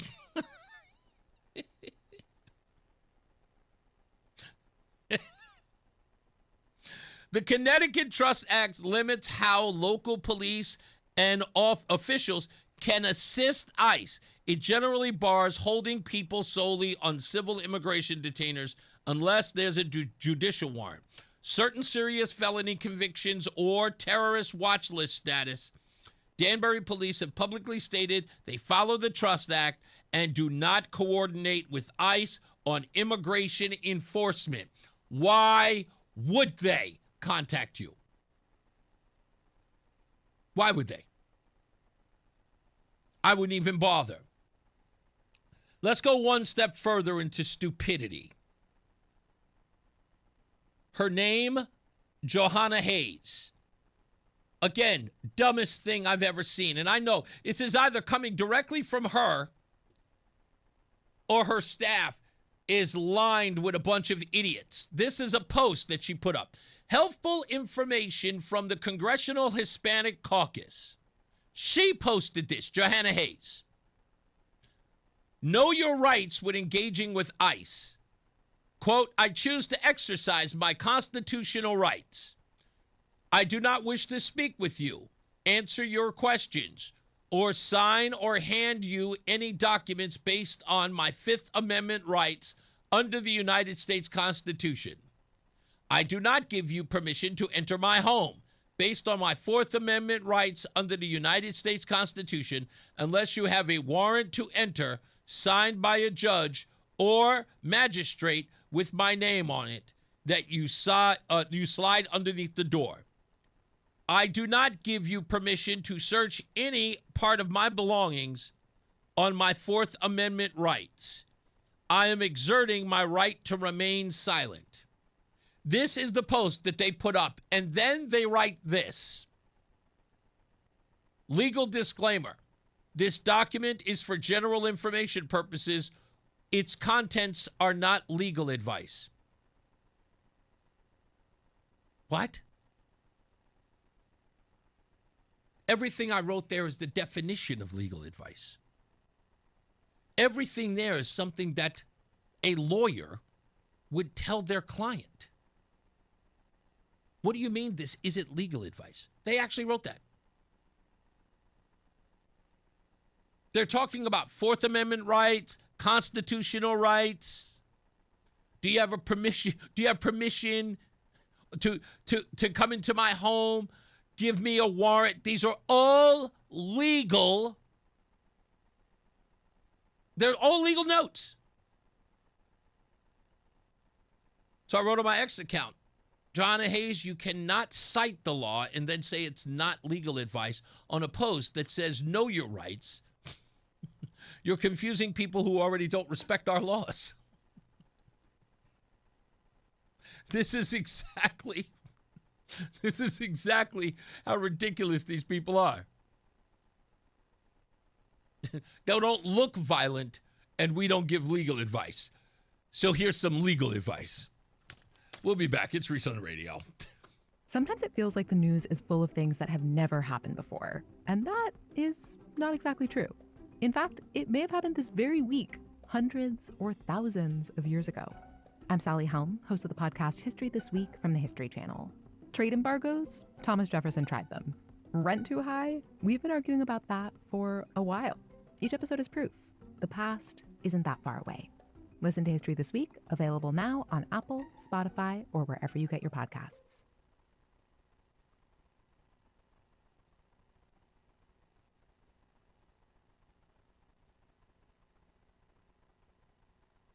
Making sense of it all and having fun. That's how we would sum up our show, Markley, Van Camp, and Robbins. It's what happens when you take a Gen Xer, a millennial, and a baby boomer and give them a radio show. We go through the news the same way you and your friends would, taking the serious stuff, seriously, while also laughing at the absurd. Each one of us brings a unique perspective to the news of the day, closing the generation gap in a way no other talk show can. Hear Markley, Van Camp, and Robbins weeknights 6 until 9 on WTIC News Talk 1080. Hi, I'm Joe with SimpleSaleUSA.com, and I buy houses cash. If you own a house and want to sell it fast at a fair price, call me at 203-896-4000. I can pay cash and close in as little as 7 days. I buy houses in any condition, any price range, and more importantly, anywhere in Connecticut. I'm a private real estate investor who buys several houses a month, and I want to buy more. I buy inherited houses, divorce houses, behind in payment houses. I even buy my tenant won't pay me the rent houses. Do you own a house that is trash and needs thousands of dollars in repairs? Great, because I love buying junk houses. I buy vacant houses, abandoned houses, condemned houses, and even foreclosure houses. If you own a house and want to sell it fast, call me at 203-896-4000. That's 203-896-4000. 203-896-4000. And now, a WTIC news update. 77 degrees at 3:30. I'm Dave Mager, WTIC 1080 News. Beautiful upper 70s for a high this afternoon, low around 60 tonight, up to the low 80s tomorrow. Singer, songwriter, and actor Dolly Parton has died. Jump in the shower and the blood starts pumping. Out on the streets, the traffic starts jumping with folks like me on the job from 9 to 5. She came from Tennessee, writing hundreds of songs and standing out for her voice and colorful wardrobe. She talked with ABC's Barbara Walters about her plans in 1982. You know, I've worked hard and I had a lot of dreams. I've worked not only for myself but for other people. And it's like now I want to really enjoy the more simple things rather than just going full blast. But she still did a lot from that point, making a wide-ranging impact in business and philanthropy. She started her education nonprofit called Imagination Library to send free books to children. Dolly Parton was 80. New Haven police say a teacher is accused of inappropriate contact with a student. 51-year-old Simon Edgett worked at the Sound School, which serves high school-age students. He allegedly met with the student outside of school without the parents' knowledge and was texting with the child. The incidents were reported last spring. The school system says Edgett was placed on leave and will not return when school opens. Edgett is charged with risk of injury to a minor and harmful communication with a minor. Bail was set at $50,000. President Trump's trade war with Canada is escalating. After he imposed a 50% sales tax on goods from our allies, Canada now says it will impose retaliatory tariffs on more than 700 products, including steel and appliances.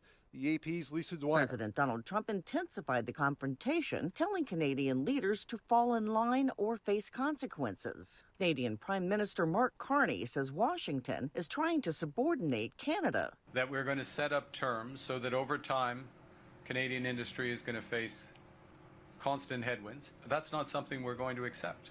The conference board says consumer confidence weakened more than expected. Oil prices are down between 3 and 4% today. U.S. crude at $82 a barrel, Brent crude at 88. And we check the WTIC forecast. A clearing sky, feeling very comfortable outside. Another night where you can save on the air conditioner cost. The low temperature 58. Plenty of sunshine up to 81 tomorrow. Partly cloudy tomorrow night down to 62 degrees. Humid with a thunderstorm in spots on Thursday afternoon, the high 82. And a few showers and thunderstorms on Friday with a mostly cloudy sky, the high temperature 82. This is meteorologist Chad Moon. Traumatic brain injury and post-traumatic stress. The fund has the experience required to get our heroes back to service or home safely. I thank you all for your trust and patronage in all that we do. Cousin Automotive, we're all American. And now, a no-frills ad brought to you by Progressive Insurance. Here it is. You could save big when you bundle your home and auto with Progressive. That's it. See? Just a good old-fashioned, straightforward ad. See if you could save at Progressive.com. Liberty Mutual customizes your car and home insurance. And now we're customizing this rush hour ad to keep you calm, which could help your driving. And science says therapy is great for a healthy mindset. So enjoy this 14-second session on us. I think you've done everything right and absolutely nothing wrong. In fact, anything that hasn't gone your way could probably be blamed on your father, not being emotionally available because his father wasn't emotionally available, and so on. And now that you're calm and healing, you're probably driving better too. Liberty, liberty, liberty, liberty. You're still glowing, flirting, grooving. You've still got it. But your immune system weakens as you age, making it harder to fight illnesses like pneumococcal pneumonia and RSV. Vaccines are a key part of any health routine and can help protect you from getting really sick. Ask your doctor or pharmacist which vaccines you need. See more at PfizerForAll.com. Sponsored by Pfizer.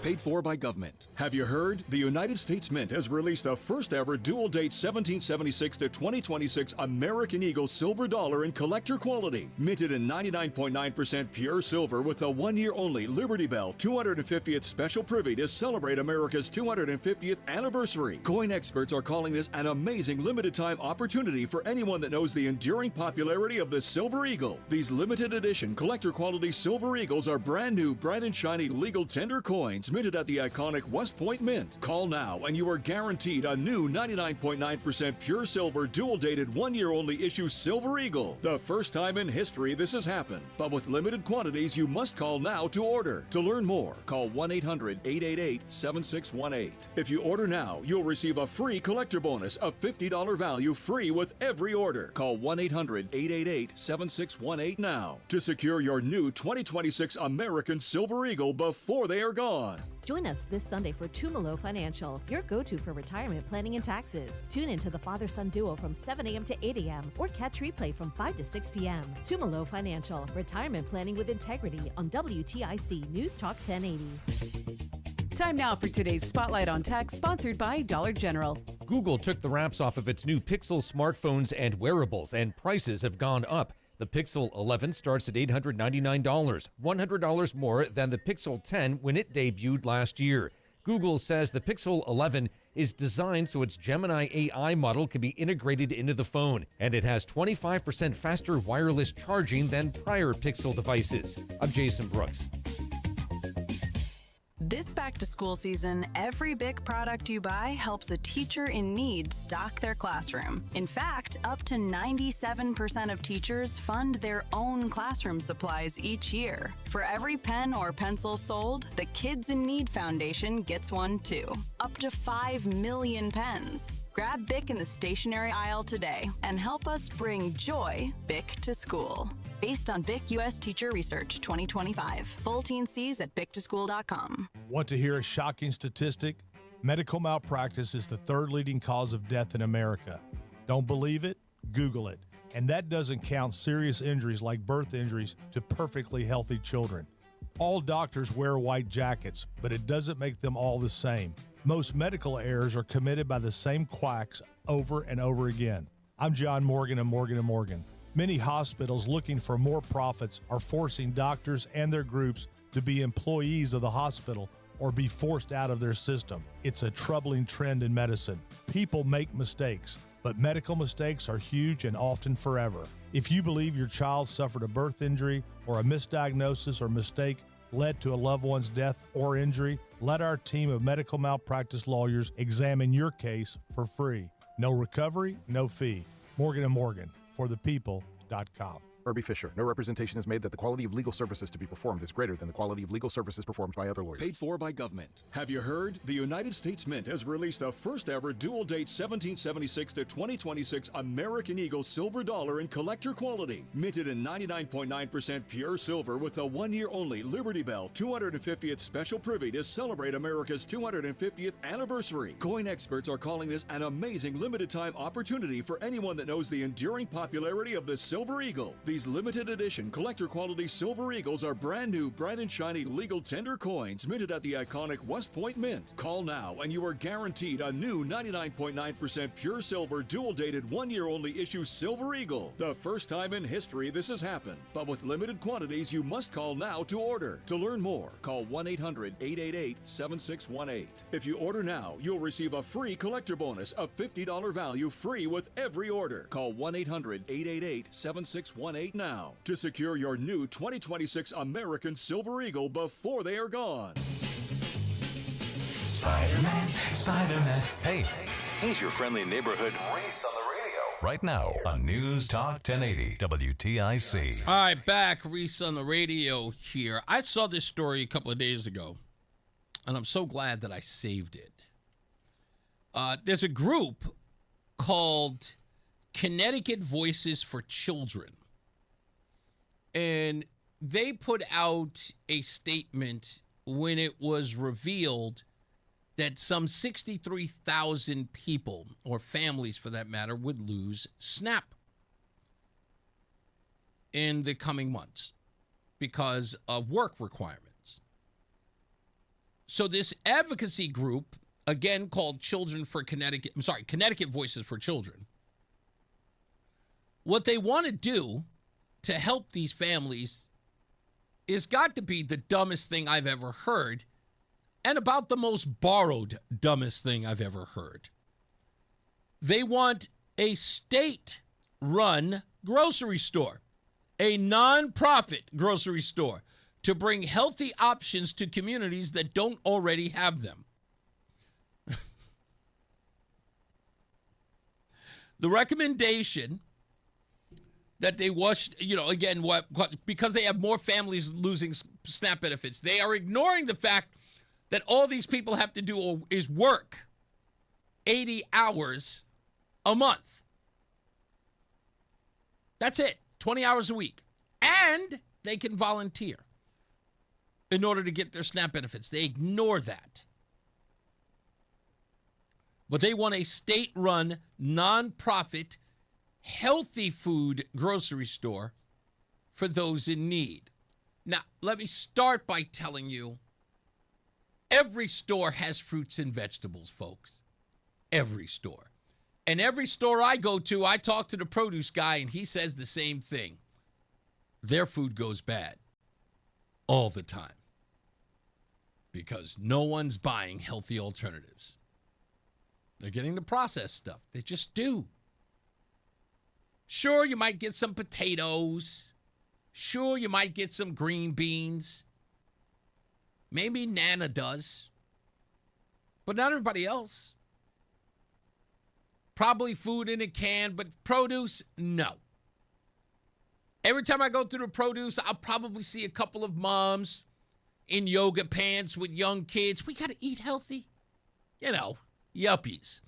I mean, yuppie's not just a white thing. It's everybody young with a child who wants to eat healthy, I consider a yuppie. But I don't see a lot of people in the produce aisle. I just don't. Not in the inner city. They don't. We went to Friendly Hands Food Bank opening day. Roseanne and I were there. Roseanne helped put out the produce right at the front of their warehouse, their little supermarket area. And Roseanne was absolutely upset. She was like, nobody's getting those strawberries. Nobody's grabbing those apples. Nobody's grabbing those lemons. What the hell is wrong with these people? It was fresh it was really daunting to her. I was like, they just don't. It's the thing. We talk to people. We talked about HEB in Texas. We asked the guy who worked the produce. He worked there for years. He said, yeah, there's a lot of stuff that just ends up going in the garbage. Because they don't. And they call them food deserts. Bull crap. They're not deserts. They won't eat the vegetables that are there. Supermarkets are losing their shirts. And then I get this story. Same day. With this whole opening up a supermarket, a nonprofit free supermarket. A new study from economists Kevin Cornith and Richard Buckhauser shows that President Lyndon Baines Johnson's War on Poverty, launched in 1964, reduced measured poverty largely by replacing private earnings with government checks. Federal welfare programs now top $1 trillion a year. Before the War on Poverty, from 1939 to 1963, absolute poverty fell sharply, almost entirely because of rising market income from work, not transfers. Black family poverty, for example, dropped from 87% in 1940 to 47% in 1960, with almost no government aid. After 1964, the decline in poverty continued at roughly the same pace, but the source flipped. Government payments now make up a far larger share of the poorest Americans' incomes.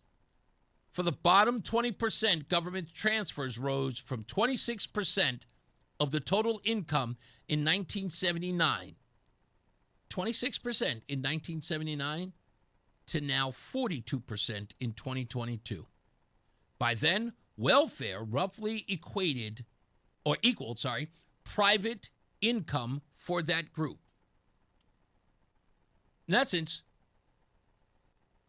for every person in the private sector, they were making the same money in welfare payments. Dependency rates among working age adults rose from just 2 to 3% before the war on poverty to 7 to 15% in recent decades. The same study finds that absolute poverty fell no faster after the war on poverty than before it. Even when using consistent measures, income mobility has slowed, and cliff effects mean a small raise can cost a family more than $25,000 in lost benefits. Lyndon Baines Johnson's promised a hand up, not a handout.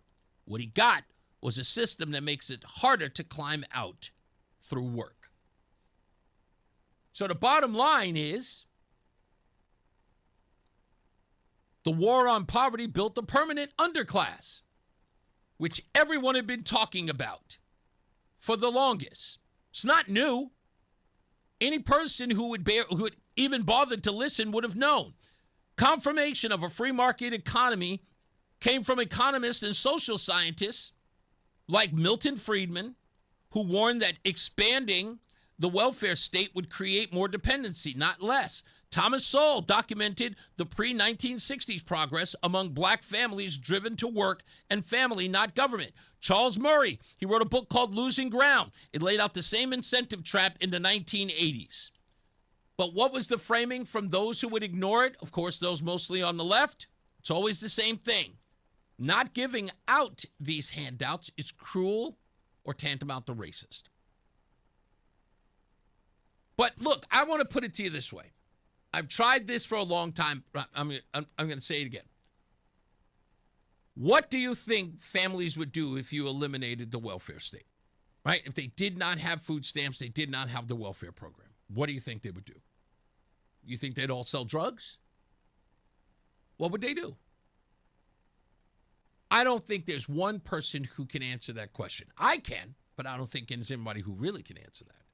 Not those who think that, they have to have this program. But what would you do?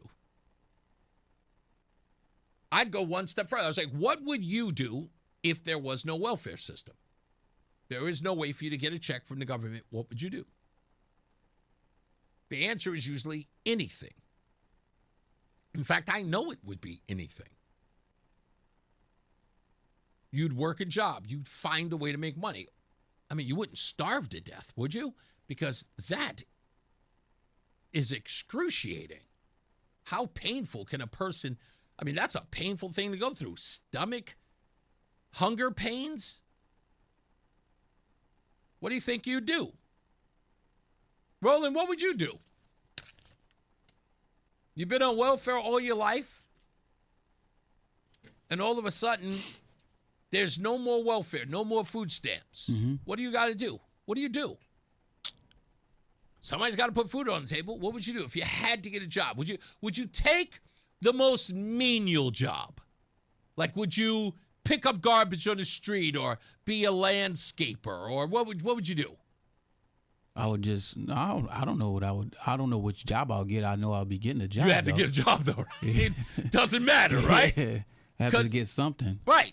Because mouths have to be fed. Even if it's you, it's single, right? If it's you by yourself, you do something, right? I would hope I already have a job. Maybe I'll get a second job, because the first job I would assume would be paying for rent and right. Yeah. and different things like that. Then get a weekend gig?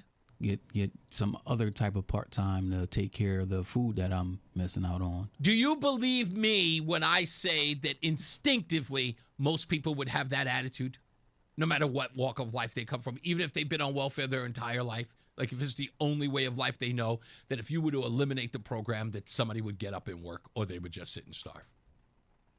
Well, some of them would do other things, just illegal. Yeah, I'm things. sure they would. I mean, I'm sure they would. They'd probably, flip something they stole. But the bottom line is that they find a way to work. Yeah, you got to get to it. Yeah, that's what I would imagine. I work 2 jobs now, so it's like, and I'm not on Snap. That's what I'm saying.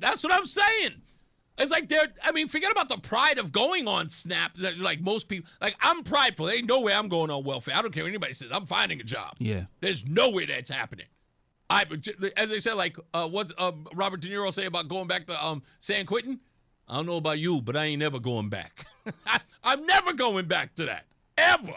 Yeah, that was, as a kid, you're kind of embarrassed because we had those, the booklet with the fake $1, $5, $10 that you tear off. That Monopoly money? Yeah.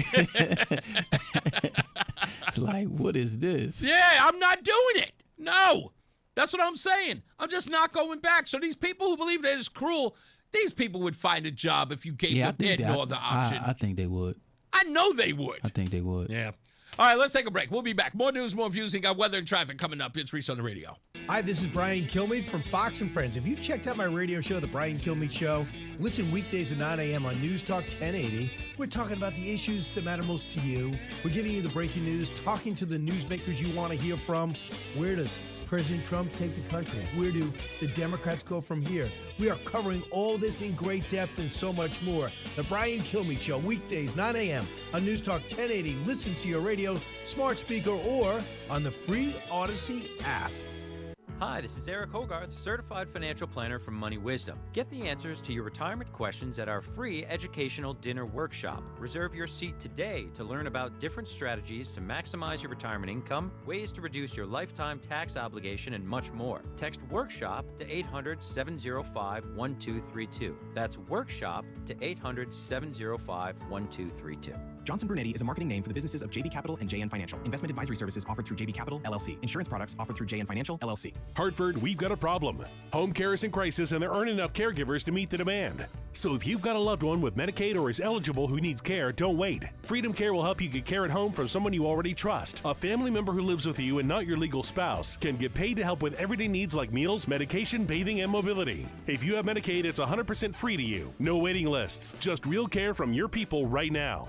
Freedom Care handles it all, training, payroll, and support, so you can stay safe and comfortable at home. And your caregiver gets paid guaranteed, with 97% satisfaction and over 150 million hours of care delivered. Hartford families are already making the switch to care at home. Take care of your own and get paid with Freedom Care. Call 860-530-5203. That's 860-530-5203. Call now. 860-530-5203. 860-530-5203.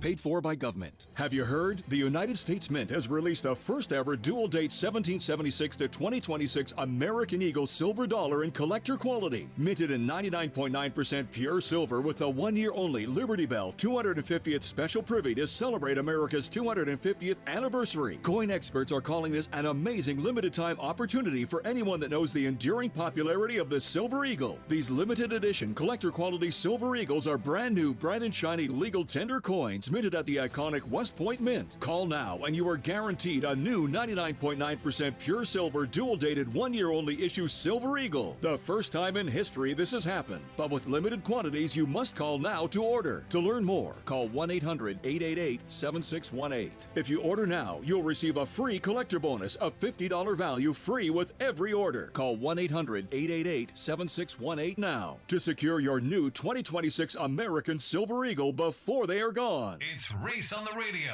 on News Talk 1080 WTIC. So there's this thing that Grok has that if you upgrade it, you get like much more.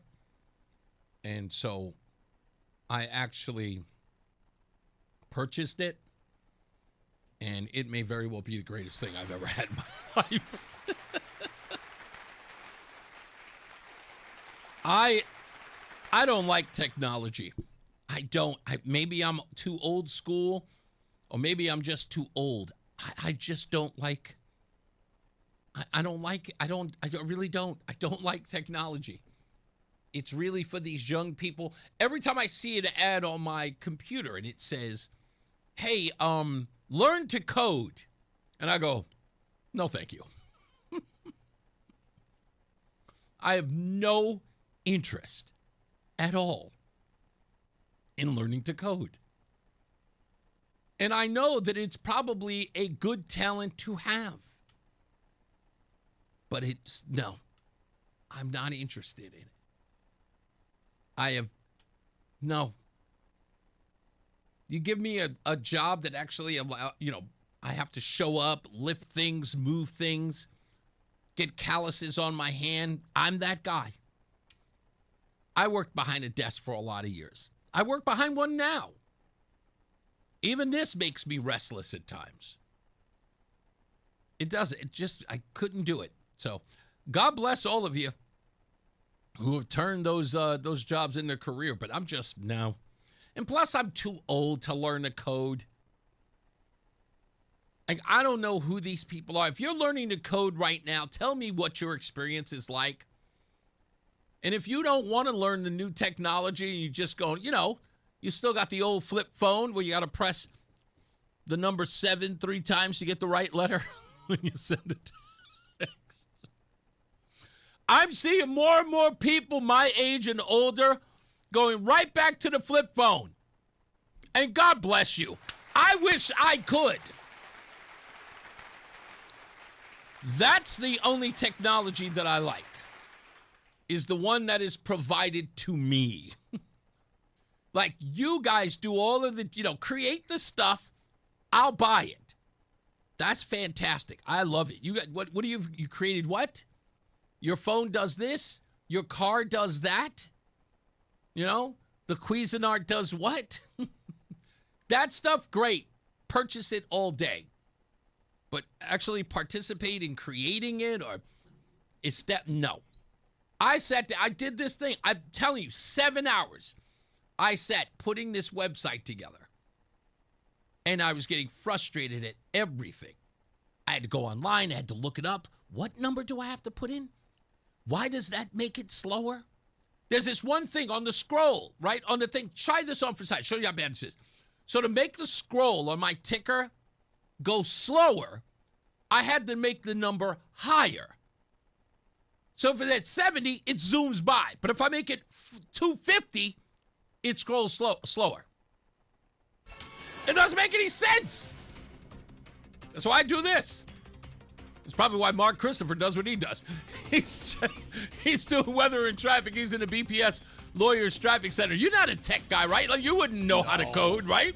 No, you can't. No, I had to do all the coding for my website. Are you serious? I had no idea what I was doing. You didn't I had to pay search. somebody? No, dude. Well, first of all, I'm cheap. Okay. All right. I searched every bit of the code and walked through every bit of it. I had to have it created, then I had to look at it and check it on 3 other sites to make sure it looked good, and then it took me 7 hours. Oh my God. 7 hours. You're out of your mind. Yeah, during the class. I know I am. You are out of your mind. That's what you pay. You pay. That's something you definitely pay for. I'll learn next time. 99.9% of the time when I blow my fuse, it's due to a computer or a computer issue. Yeah, you and me both. I mean, oh my God. It's like I'm an analog guy stuck in a digital world. That's it. It doesn't agree with me. That is the best way to describe it, sir. Hey, if you're heading into Hartford right now, Reese 84 eastbound, look for delays from 48 Capitol Avenue to the tunnel. Westbound 84 is tied up, approaching the Bulkley Bridge out to 47 Sigourney. 91 southbound slows 33 down to 32 A and B. 2 westbound tied up South Windsor from exit 2 up to the Bissell Bridge. 9 northbound delays Harbor Park to the Aragodi Bridge. Again, some slow traffic from exit 24 in New Britain up to the 72 interchange. 84 eastbound Waterbury delays 18 to the Mixmaster. Westbound 84 slowing 26 in Cheshire up to the Mixmaster in Waterbury. Northbound Parkway delays 58N up to 61 in Wallingford. Southbound Parkway, same story. Delays from 61 down to 58B. Both sides of the highway dealing with construction. Traffic and weather together on the 8th. WTIC News Talk 1080. WTIC A weather. clearing sky, feeling very comfortable outside. Another night where you can save on the air conditioner cost. The low temperature 58. Plenty of sunshine up to 81 tomorrow. Partly cloudy tomorrow night down to 62 degrees. Humid with a thunderstorm in spots on Thursday afternoon, the high 82. And a few showers and thunderstorms on Friday with a mostly cloudy sky, the high temperature 82. This is meteorologist Chad Merrill in the WTIC Weather Center. This is WTIC News Talk 1080 with Brian and Company in the morning, Reese on the radio in the afternoon, and news around the clock. WTIC and WTIC FM HD2 Hartford and Odyssey Station. 78 degrees at 4 o'clock. I'm Dave Mager, WTIC 1080 News. Upper 70s for high this afternoon. That's where we are right now. Low around 60 tonight, up to the low 80s tomorrow. One of our more universally popular celebrities, Dolly Parton, has died. Jolene, Jolene, Jolene, Jolene, I'm begging of you, please don't take my man. A singer, songwriter, and accomplished actress, Parton had a run of more than 60 years in the public eye. She was a success in business and philanthropy with the Dollywood Foundation to support children's success in school. Her nephew, Brian Seaver, ran her security team and made today's announcement on video. Dolly opened doors not just for me, but for her entire family to reach the potential we didn't even know was possible. Dolly also opened doors for generations of singers, songwriters, musicians, and dreamers from every walk of life and across every continent. By her example, we believed that anything was possible. Dolly Parton was 80 years old. An immigrant rights group says federal agents are stepping up detention efforts around the state. Tabitha Sugdeo of Connecticut Students for a Dream says the arrests of at least 21 people were observed yesterday in Danbury, Stamford, and Bridgeport, but there's likely many more. And so we estimate numbers are probably closer to 80 to maybe even 100 of folks who have been detained in the state of Connecticut. So that's huge. We've never seen numbers that large before. I would characterize it as a major escalation. She says Monday's arrests seem to have been made at random, and ICE agents were wearing masks, a violation of state law. The group also says public officials were not given a warning about the activity. CT Students for a Dream is helping coordinate legal assistance for those detained. WTIC has reached out to ICE for comment. A third forensic psychiatrist is testifying at the Lindsay Clancy trial in Massachusetts. He could be the final witness. The Wallingford native killed her 3 young children in 2023 and then tried to kill herself. Earlier, prosecutors questioned another expert to assess the defense claim that Clancy was suffering from acute postpartum psychosis. Tried to cast doubt on the argument that it was psychosis by highlighting that she only heard this voice in her head once, that her systems were kind of inconsistent with that she was more likely disassociating in those moments. ABC's Peter Harlambas, that expert, offered his opinion that Clancy was criminally responsible for the crime. Clancy's lawyer questioned those conclusions, asking if the psychologist made up his mind before interviewing her. A man who was reported missing by Shelton police earlier this month has died. WTIC's John Silver reports. Police say they recovered the body of 73-year-old Christopher Taylor on Monday. Taylor was first reported missing August 16th, after which a silver alert was issued. A multi-agency search was then launched. Police didn't indicate where Taylor was found. The investigation is still ongoing, and the chief medical examiner will determine the cause of death. John Silva, WTIC 1080 News. Citing new evidence, the federal judge has postponed the trial of the alleged bomb maker in the case of Pan Am Flight 103. A suitcase bomb went off on the jet over Lockerbie, Scotland in 1988, killing 270 people, mostly Americans, 8 from Connecticut and 35 students from Syracuse University. The trial was expected to start tomorrow. The first 2 measles deaths in the U.S. this year have occurred in Pennsylvania. They're the first in that state in 35 years. Governor Josh Shapiro. Both of the individuals were from Lancaster County, and both were unvaccinated. We hope and we pray that those deaths will be the last. I want to be clear. This illness and death from measles is completely preventable. We already have the tools to protect ourselves and our families from this disease, which is one of the most contagious diseases on the face of the earth. And he's criticizing Health and Human Services Secretary Robert F. Kennedy Jr. for sowing doubt about vaccines. Oil prices down today between 3% and 4%. U.S. crude is at $82 a barrel, Brent crude at 88. AAA says the average national gas price is a shade under $4.10 per gallon. It's $4.14 in Connecticut. Closing on Wall Street, the Dow up 160, S&P was plus 24 points, the NASDAQ was up 171. WTIC Sports, the Red Sox in Miami, Peyton Tolley on the mound. Coverage starts just after the 6 p.m. news on WTIC. Will Warren pitching for the Yankees at home against Houston. The Mets home for Milwaukee, and the WNBA, the Sun, will host Chicago. For more, check out WTIC.com. I'm Dave Mager.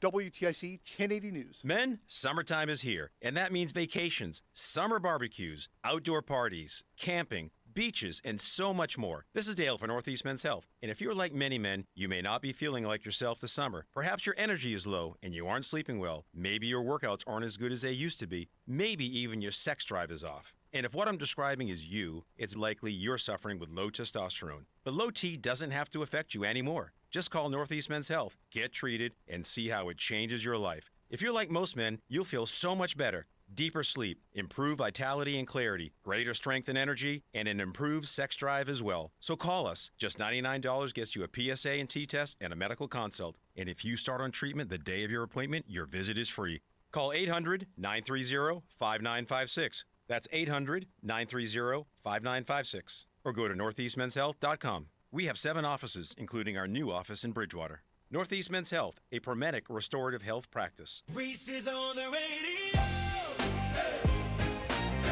Here we go now. He's on the radio. One time, he's on the radio. Give it to him now. He's on the radio. We never finish 'cause the party don't stop. The way we consider the politics, we on top. We flip it like sandals, except we never flop. And when we drop, you know we gon' pop. Reese is on the radio. Here we go now. Reese is on the radio. One time, come on. Reese is on the radio. Give it to him now. Reese is on the radio.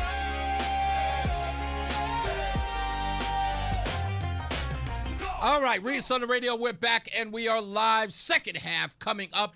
We've got everything from the moment of doubt, stupidest thing I read today, music news, and other nonsense. The moment of dough, you're going to love that one because there's a published report about Gary, Indiana. I can't wait to share that with you as well. So stand by. It's going to be a fun one. Let's get another check of weather and traffic out there on the 8th. Mark Christopher is in the BPS Lawyers Traffic Center. Hey, Mark. All right, Reese, thank you very much. Good afternoon to you, and good afternoon, everyone. If you are heading toward Hartford right now, overall, we're doing pretty well. 84 eastbound, just a little tight. 46 Sisson Avenue down to the Bulkley. Westbound 84 slows approaching the Bulkley. Out to exit 47 Sigourney. 91 southbound delays 33. If you're traveling 91 southbound to Meriden, a little tight as you approach exit 19 to 18 on the southbound side of I-91. 9 northbound slowing Harbor Park to the Aragodi Bridge. 291 westbound slowing in South Windsor, exit 2 up to the Bissell Bridge. If you're heading 84 eastbound into Waterbury, delays 18 to the Mixmaster. Westbound 84 slowing from the 691 interchange up to exit 25A in Waterbury. And if you are traveling in the Parkway, both sides of the Parkway in Wallingford northbound between 58N and 61, and southbound between 61 and 58B. Right now, both sides of the highway are delayed because of that ongoing road work there. Traffic and weather together on the 8th WTIC News Talk 1080. WTIC weather. Well, we had one of our cooler mornings so far this month with a low of 58. Right now, we are watching on the radar a couple of spits of rain back through New York, and 1 or 2 of those showers will move across the area late this afternoon, early this evening. The rain will last no more than about 6 minutes, and then the sun will come back out. The high temperature 78. Clear. We are down to 58 degrees once again tonight, so a nice fall preview for the second night in a row.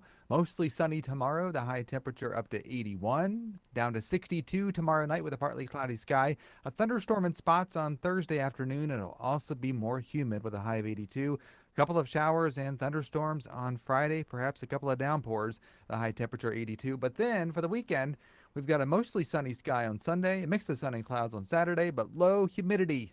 High 81 on Saturday, 80 on Sunday. Right now, 77 in Mansfield, 78 in New Britain, and 79 in Hartford. This is meteorologist Chad Merrill in the WTIC Weather Center. Need good tech advice? Must be a computer error. Tune into the Gold.com award-winning Computer Talk with Tab, Saturday mornings 9 to 11 on WTIC News Talk 1080. God, I love technology.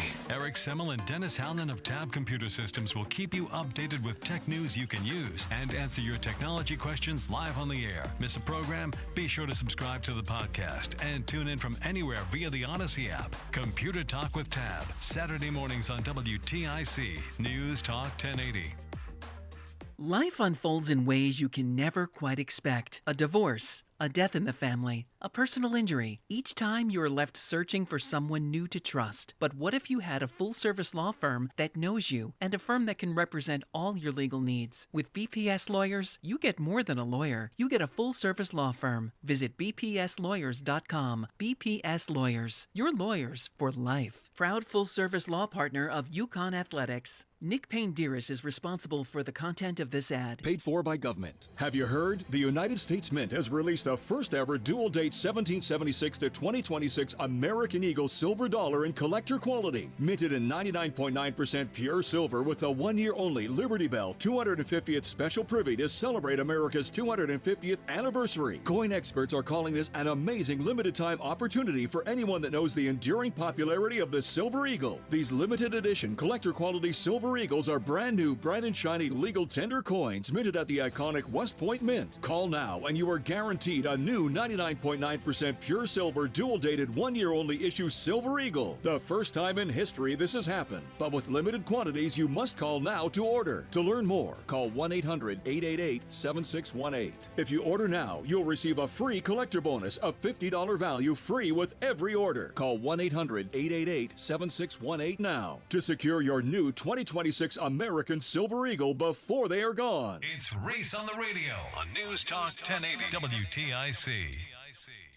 Okay, we are back. Reese on the radio, News Talk 1080 WTIC. If you're just joining us, you know we lost Dolly Parton today. If you're just getting in your car going home, go home and throw on Islands in the Stream or Jolene. I know a lot of people can be playing Jolene, but Islands in the Stream, that was my song back in the day.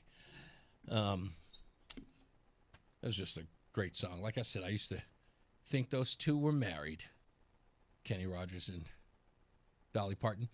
Anyway, plenty of stuff to get into. I want to talk a little bit about these Arab studies that goes into effect this new school year. And exactly what it means, because a lot of people are misinterpreting what this curriculum is about. So I want to talk about that a little bit today as well. Plus your phone calls at 860-522-WTIC. If I haven't been paying attention to the phones because I don't have the screen and I just have the phone and I haven't really been looking over there. So we'll take your phone calls this hour and next. If you want to call up, talk about anything, maybe you want to show some love to Dolly Parton, you can. 860-522-WTIC. The Democrats have been claiming that they are one big happy family. And there is nothing to worry about. Everything is good. Everybody loves everybody. But is that necessarily the case? I don't think so. Ken Martin, the head of the DNC, says that they're all a big tent. Everybody's getting along. But I don't think that's true. And if you ask the folks at the DSA, they don't seem to agree either. Why is that? Democrats are unified. We are united, and we're through most of these primaries now, so it's no longer Democrat on Democrat violence. We have seen that the Democratic Party establishment that we have has to be ripped out. We are a big tent party. We always have been. As you've heard me say before, we have moderate Democrats. We can actually start to grab hold of the ship of state and steer it in our direction, but it's going to be a violent process. We have conservative Democrats, we have progressives, we have leftists. And the key is to make sure that despite all the labels that people throw around and the divisions within our party, there's more that unites us as Democrats than those small differences. This Democratic Party needs to change. What? Wait, the Democrats do not hear these people when they give these little Zoom calls? They're talking about snatching it violently from the Democrat Party. And look, I will go so far as to ask this question. It's real simple, right? Why not just create your own party? Democratic Socialists or Socialists, whatever it is you are. Just create your own party. Does anybody ever ask why they don't? I know Carville does. James Carville says, like, do whatever you got to do, but don't align yourself with Democrats. But they do. They call themselves Democrat Socialists, and they talk openly about taking over the Democrat Party. And no one asks why. Or at least no one can express or understand why. Can I help you? I've said this over and over again, and I know that people are going to say I am a broken record. The Democratic Socialists of America can just as easily take over the Republican Party, right? Aren't they in disarray? Right? There's MAGA, and then there's Republicans, right? You guys know. The Republican Party is no more. It's all MAGA now. Okay. Donald Trump managed to just steal the whole thing. What about moderate Republicans? Huh? How about never Trumpers? Right, who are also considered moderate or mainstream Republicans, right? The Republicans you like, because they don't like Trump either. Why did the Democrat Socialists join them? Right? Why did they just take over that faction and then destroy the Republican Party within? Why did they go after Democrats? Right? The oldest political group in history. Why? Well, at least in American history. Why'd they go after them? James Carville can't figure it out. News media hasn't approached it. But you don't know why? It's because the Democrat Party is loaded with wusses, suckers, chumps, punks, weak-kneed, right? Yellow bellies, cowards. Why would they fight back? They appreciate and love everything. Their compassion is their undoing. They cannot disrespect the soul. They must be inclusive, even of people who wish to destroy them. Why do you think they side with radical Islamists? Why do you think we have queers for Palestine? Because everything they do is about, we just have to accept everyone until we can't accept everyone. They talk about how much they're associated with peace. We just want peace unless you're a Republican. We accept everyone. We're Big Tent, even though they want to destroy them. The Democrat Socialists of America knows that the Democrat Party is weak. There are no men there. There's no dad present. You have a bunch of petulant kids running the household. Just straddling on in, putting their feet up on your coffee table, and saying, this is ours now. What are you going to do? Now go fix me a sandwich. Shut up. Give me the remote. We're going to watch a documentary. Yeah, exactly. Go give me a beverage, too. The Democrat Party, exactly who they are, turn around and go, anything else? Well, they're not going to fight for the party. That's not in them. They're afraid of their own shadow. So, of course, they can openly tell the Democrat Party. Can you imagine if there was a group of people who were saying we're here to destroy the Republican Party or we're here to dismantle MAGA? You think MAGA would turn around and go, yeah, come on in? I mean, maybe we would say that, but we would do that like that scene in A Bronx Tale. Where they come in, we give everybody a beer, and then we lock the doors, and we simply say, now you can't leave. Listen to these people. Democrats are unified. We are united, and we're through most of these primaries now, so it's no longer Democrat on Democrat violence. We have seen that the Democratic Party establishment that we have has to be ripped out. We are It has to be ripped out. a Big Tent party. We always have been. As you've heard me say before, we have moderate Democrats. We can actually start to grab hold of the ship of state and steer it in our direction, but it's Steer it in our direction. going to be a violent process. We have conservative Democrats, we have progressives, we have leftists, and the key is to make sure that despite all the labels that people throw around and the divisions within our party, there's more that unites us as Democrats than those small differences. Yes, I'll tell you one thing that's going to unite you, that ass whooping they're going to give you. That ought to unite you. They're going to beat you. They're going to do it violently, and you are going to bow down just like you always do because you don't have a spine. Ken Martin is your leader. Come on. That guy got his lunch taken a week ago from a bully in the 8th grade.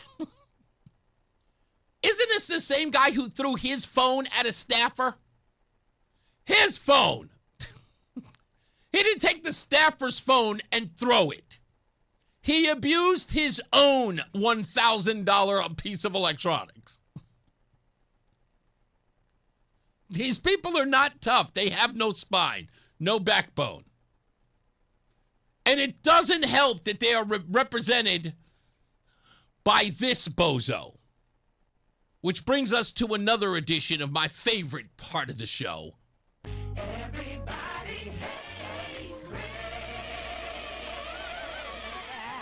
That's right. Everybody hates Chris Murphy. Chris Murphy can't decide on whether or not Donald Trump is a threat or isn't a threat, or there is a threat or there isn't a threat. And when this guy is supposed to be the de facto leader of the party, writing books, telling everybody about the moral good that we're supposed to have, I just don't know. So, Chris, tell us, is Donald Trump trying to keep people from voting, or is he not going to keep people from voting? Is that a threat or not a threat? I'm confused. Well, ultimately, Trump doesn't want people to vote, and he's going to be very selective about who he doesn't want to vote. He doesn't want people who are more likely to vote for Democrats to vote. And so, he's going to instruct either Department of Homeland Security. I don't want to sound weird or anything here, but do you notice that Chris Murphy never uses the word citizens? Not once. Well, ultimately, Trump doesn't want people to vote, and he's going to be very selective about who he doesn't want to vote.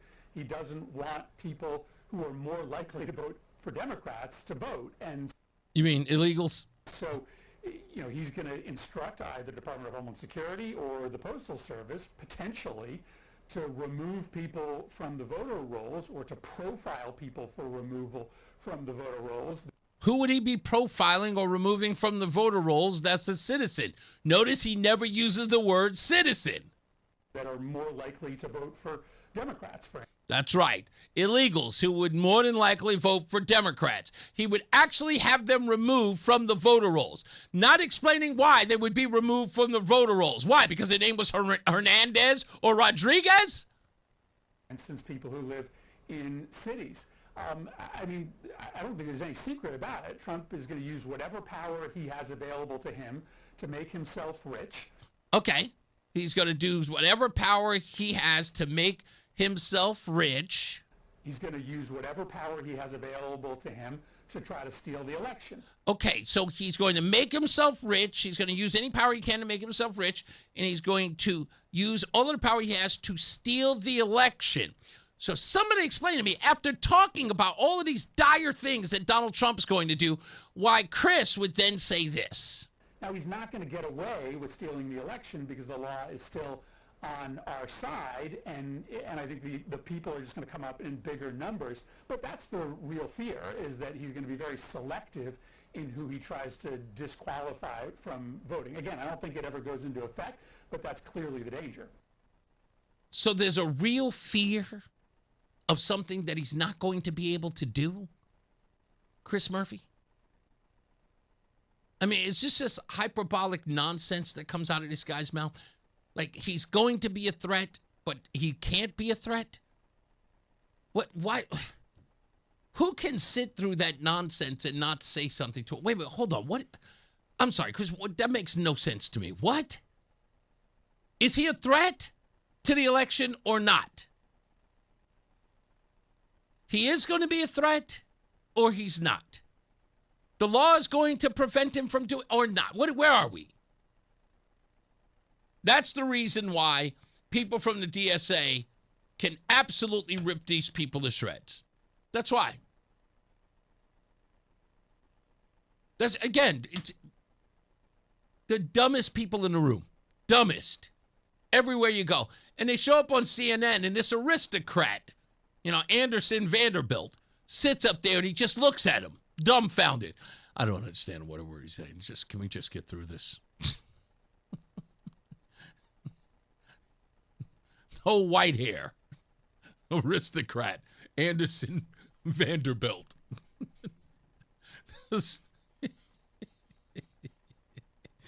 That's all I hear. That's all I think of when I see Anderson Cooper. Did you watch? Oh, man, I have to find that video. The guy who was at the White House Correspondents' Dinner.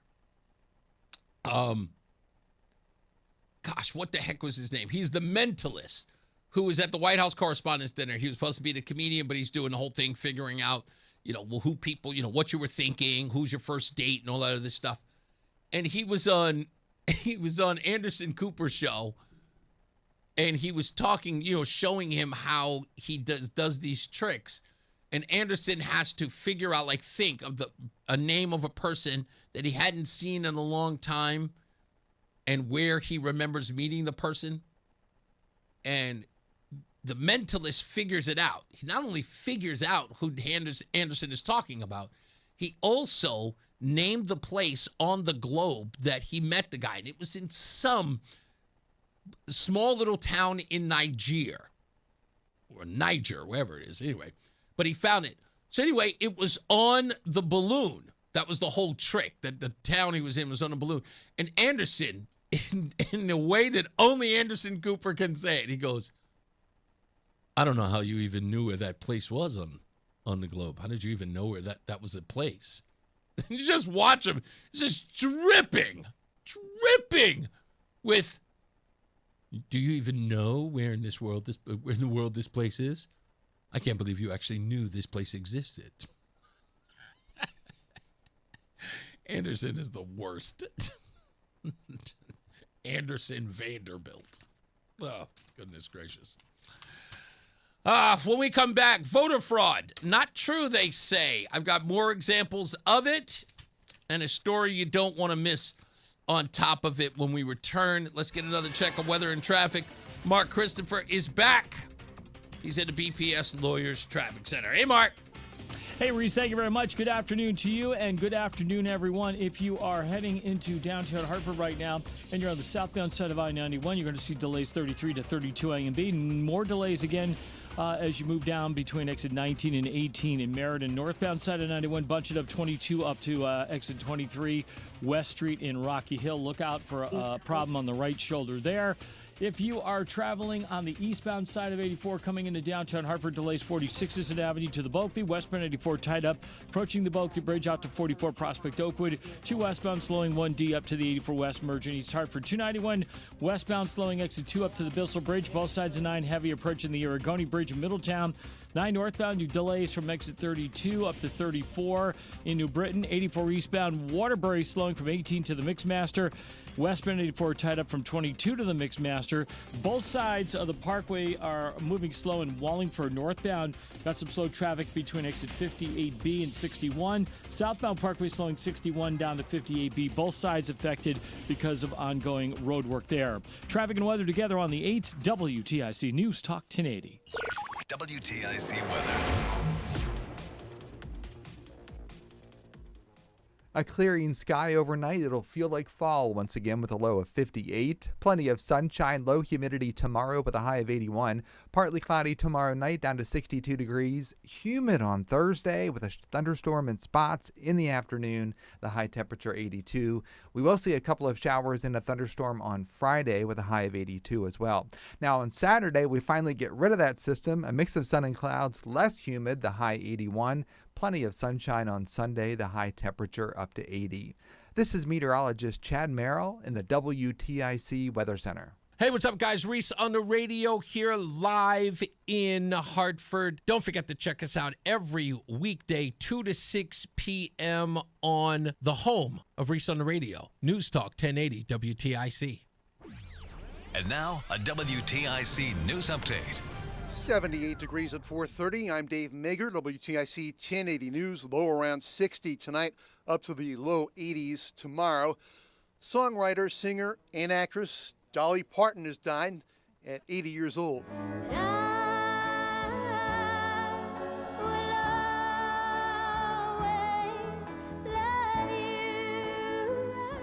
In addition to her long-running musical success, Parton was known for movie roles like Dora Lee Rhodes in 9 to 5, a secretary sexually harassed by her boss.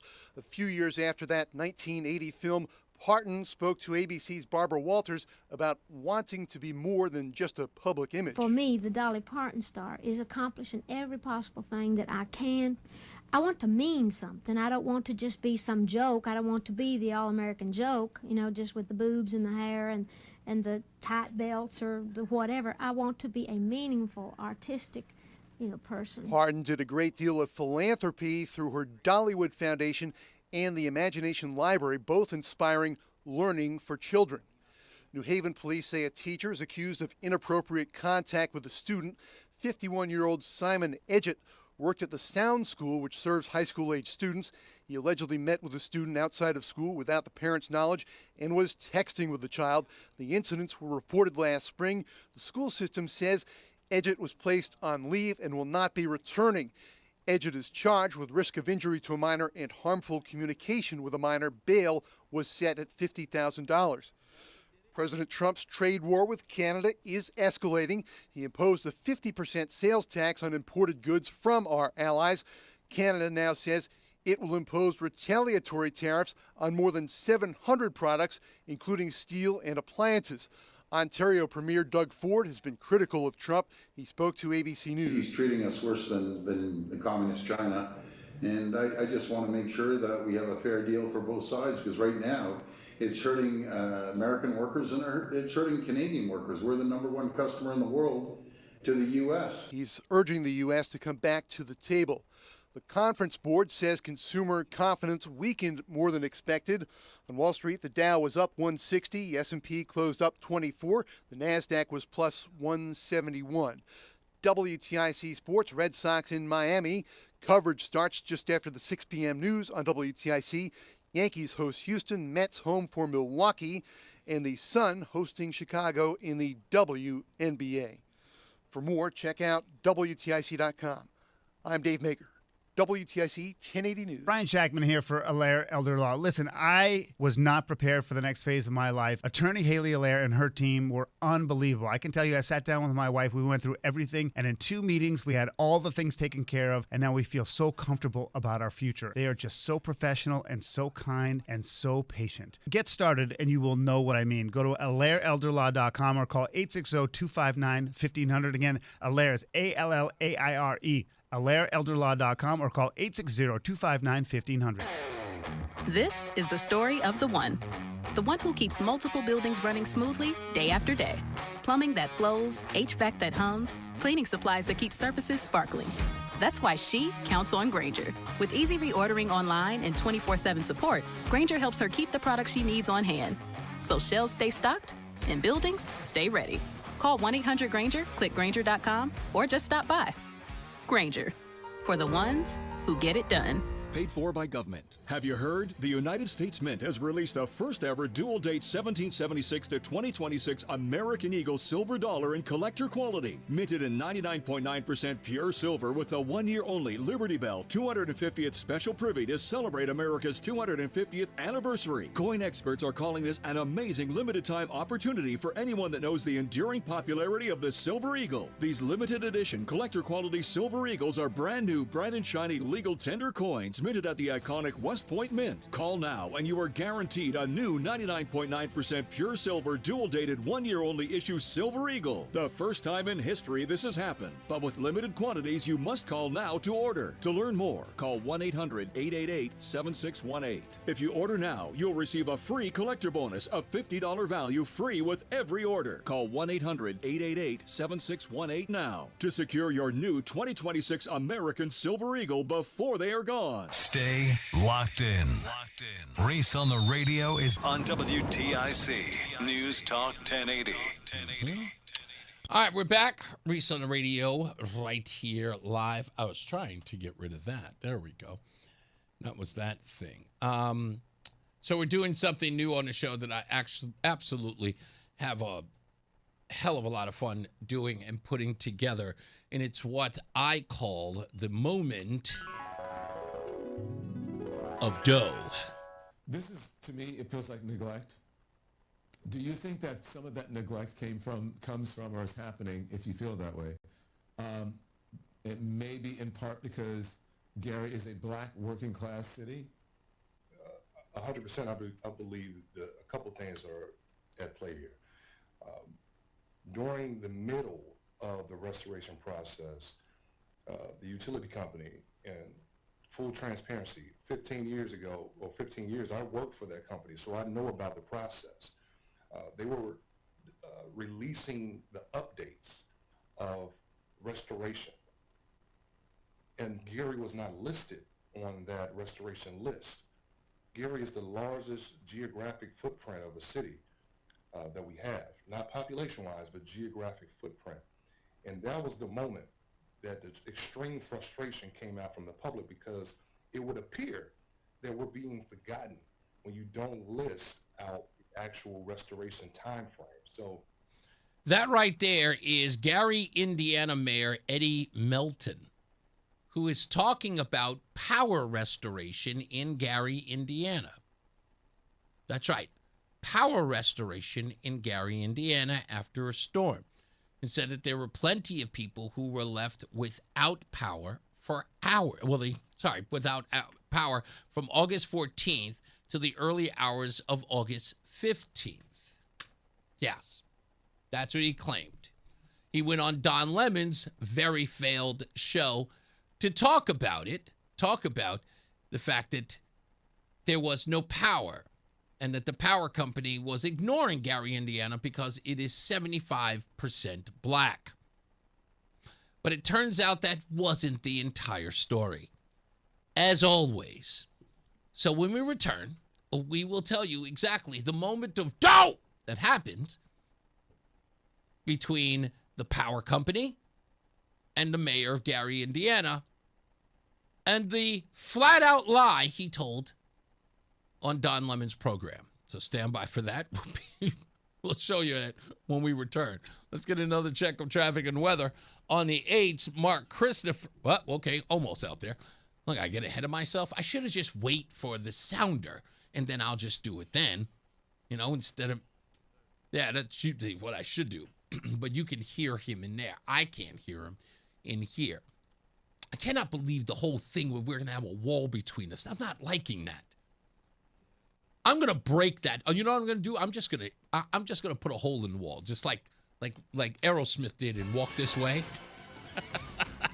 Now it's time for us to get traffic and weather on the 8s. Mark Christopher's back. He is in the BPS Lawyers Traffic Center. Hey, Mark. All right, Reese, thank you very much. If you're heading into Hartford right now, 84 eastbound, delays 44 Prospect Oakwood down to the Bulkley. Westbound 84 tied up Bulkley Bridge out to 44 Prospect Oakwood in West Hartford. Southbound 91 slowing as you move down by exit 33 down to 32 A and B.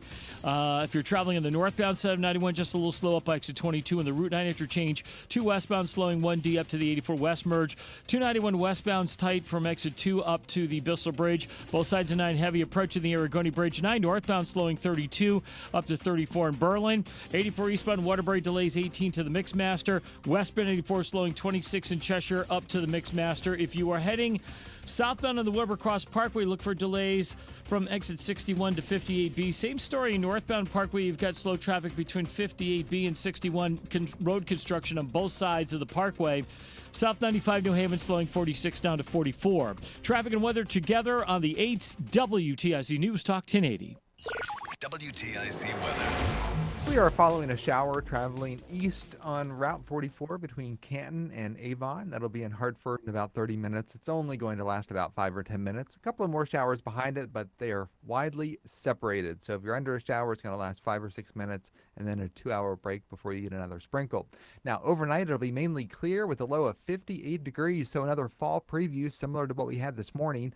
Plenty of sunshine tomorrow, the high temperature 81. Partly cloudy, 62 tomorrow night. Couple of thunderstorms Thursday afternoon, the high 82. We do have a partial lunar eclipse Thursday night. The clouds will probably interfere with it, unfortunately. It does start around 10:52 p.m. if you want to mark that down. And then on Friday, we will have a couple of showers and thunderstorms with a high of 82. The trade-off is plenty of sunshine, less humid Saturday and Sunday with a high of 80 to 81 degrees. Right now, 77 in Bristol, 75 in New Waterbury, and 79 in Hartford. This is meteorologist Chad Merrill in the WTIC Weather Center. Gear up this fall with the new All-Pro battery by Steel. Tackle any task with 60% more peak power. Exclusively available only at your local Steel dealer. 60% peak power comparison between AP300PC and AP300S. Suicide is something that affects all of us, and we can all play a part in saving lives. Make a difference in your community by walking out of the darkness with us on Saturday, September 26th at Duncan Park in Hartford. Help spread awareness and understanding. Send the message that help is available and raise funds for the American Foundation for Suicide Prevention. Register today at afsp.org/CT Capital Area, and then we'll see you at Duncan Park on September 26th. WTIC News Talk 1080, a proud partner of the American Federation for Suicide Prevention Out of the Darkness Walk. I'm Dan Morgan of Morgan & Morgan. Last year, millions of people called us for representation. Why? Because trust grows when you win, and we've won a lot. Over $30 billion and counting. When you call America's largest injury law firm, you're calling a family. You're calling an army, our army. You're calling somebody who will fight for you. Injured? Let our family fight for your family. Morgan & Morgan, forthepeople.com.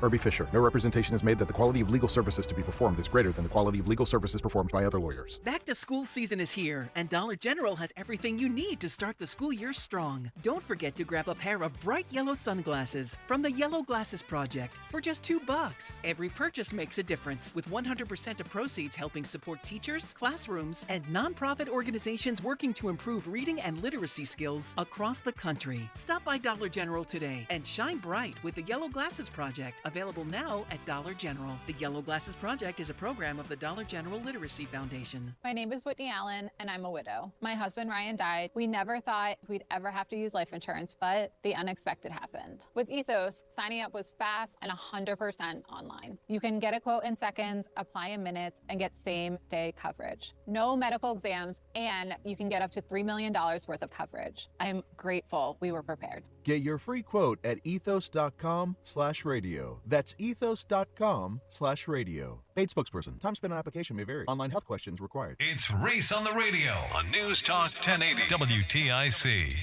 All right, we're back. Reese on the radio, and now it's time for another edition of what I call the moment of dough.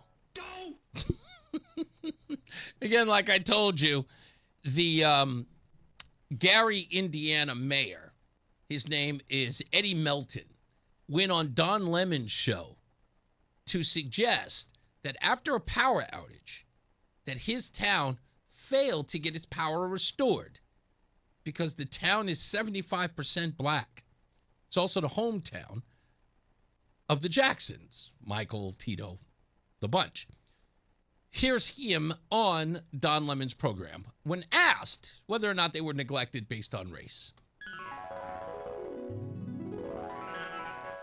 This is, to me, it feels like neglect.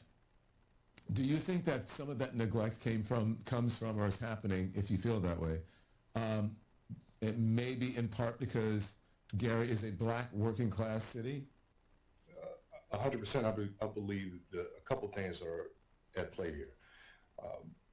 During the middle of the restoration process, the utility company, and full transparency, 15 years, I worked for that company, so I know about the process. They were releasing the updates of restoration, and Gary was not listed on that restoration list. Gary is the largest geographic footprint of a city that we have, not population-wise, but geographic footprint. And that was the moment that the extreme frustration came out from the public, because it would appear that we're being forgotten when you don't list out the actual restoration time frames. Really? That's where all of the mayhem really started to get triggered. I want to be clear, Gary has not been left behind. We have had support. We have had linemen working every single day throughout this entire storm, post the storm. Go! So he lied. He flat out lied, and he played right into the racist trope of the Don Lemon program. But he didn't mention one thing about the delay that happened in Gary, Indiana, and that is this. On the night of August 14th, my birthday, into the early hours of August 15th, a marked NIPSCO Jeep carrying 2 utility workers scouting storm damage were shot at the 200 block of Rutledge Street in Gary, Indiana. The vehicle was hit at least twice. The rear window was blown out, 1 bullet lodged in the headrest. No one was injured. An off-duty officer was trailing the Jeep for security, and neither the workers nor the officers saw who the shooter was. NIPSCO paused restoration work in Gary while it coordinated with local police, Indiana State Police, and the National Guard for additional protection.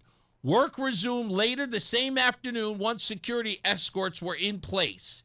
This happened in the middle of the largest outage event in NIPSCO's history.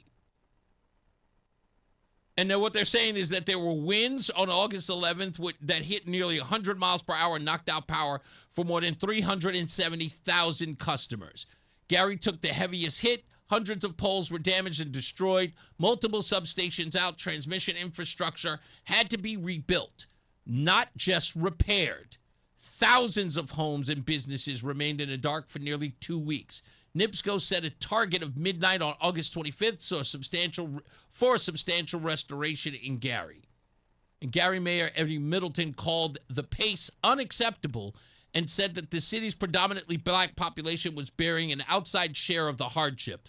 NIPSCO's response, restoration order, is driven by the severity of the system damage, not demographics. But they also never mentioned the fact that people going out to restore power were being shot at.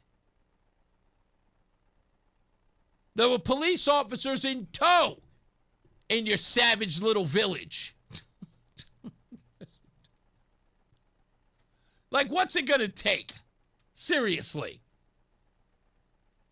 Yeah, talk about whether or not people are paying attention to your Tony little town. It's Gary, Indiana. It's always been a slum. Always. Always. No matter how hard you try. Slum. Like the fact that, one of the most famous entertainer families came from the town. You'd think that, no. Slum. Slum. Just is. So, there it is, your moment of dough. Connecticut has a new law. Took effect on July 1st that requires the State Board of Education to make curriculum materials on Islamic and Arab studies available to local and regional school districts and to encourage those districts to offer instruction on the subject. It is not a mandate, they say. Districts do not have to teach it. They can choose to use the material and create a full course, half credit, or fold pieces into existing social studies or world history classes. The requirement was added as a small provision in a larger education omnibus bill, I should say. It mirrored the exact language already used for Holocaust and genocide education, as well as African American and Black studies, Puerto Rican and Latino studies, Native American studies, and Asian American and Pacific Islander studies. Do any of these have math, reading? I mean, just any. Does any of these studies have that in there? Because that's where the kids are falling behind. Not on Native American studies. I haven't heard one people say, you know what's wrong with our kids? They're only proficient by 30% in African American studies. No one ever says that. No new money was allocated when the state has faced similar unfunded mandates in the past. It has typically created resource pages on its website which link to vetted materials rather than writing an entire new statewide curriculum from scratch. Now, what watchdog groups should be doing, and parents alike, what you should be doing is finding out what website this curriculum is on and what they're teaching. If you can't get to them, get to a teacher who knows or you can trust to find out for you. I already have mine.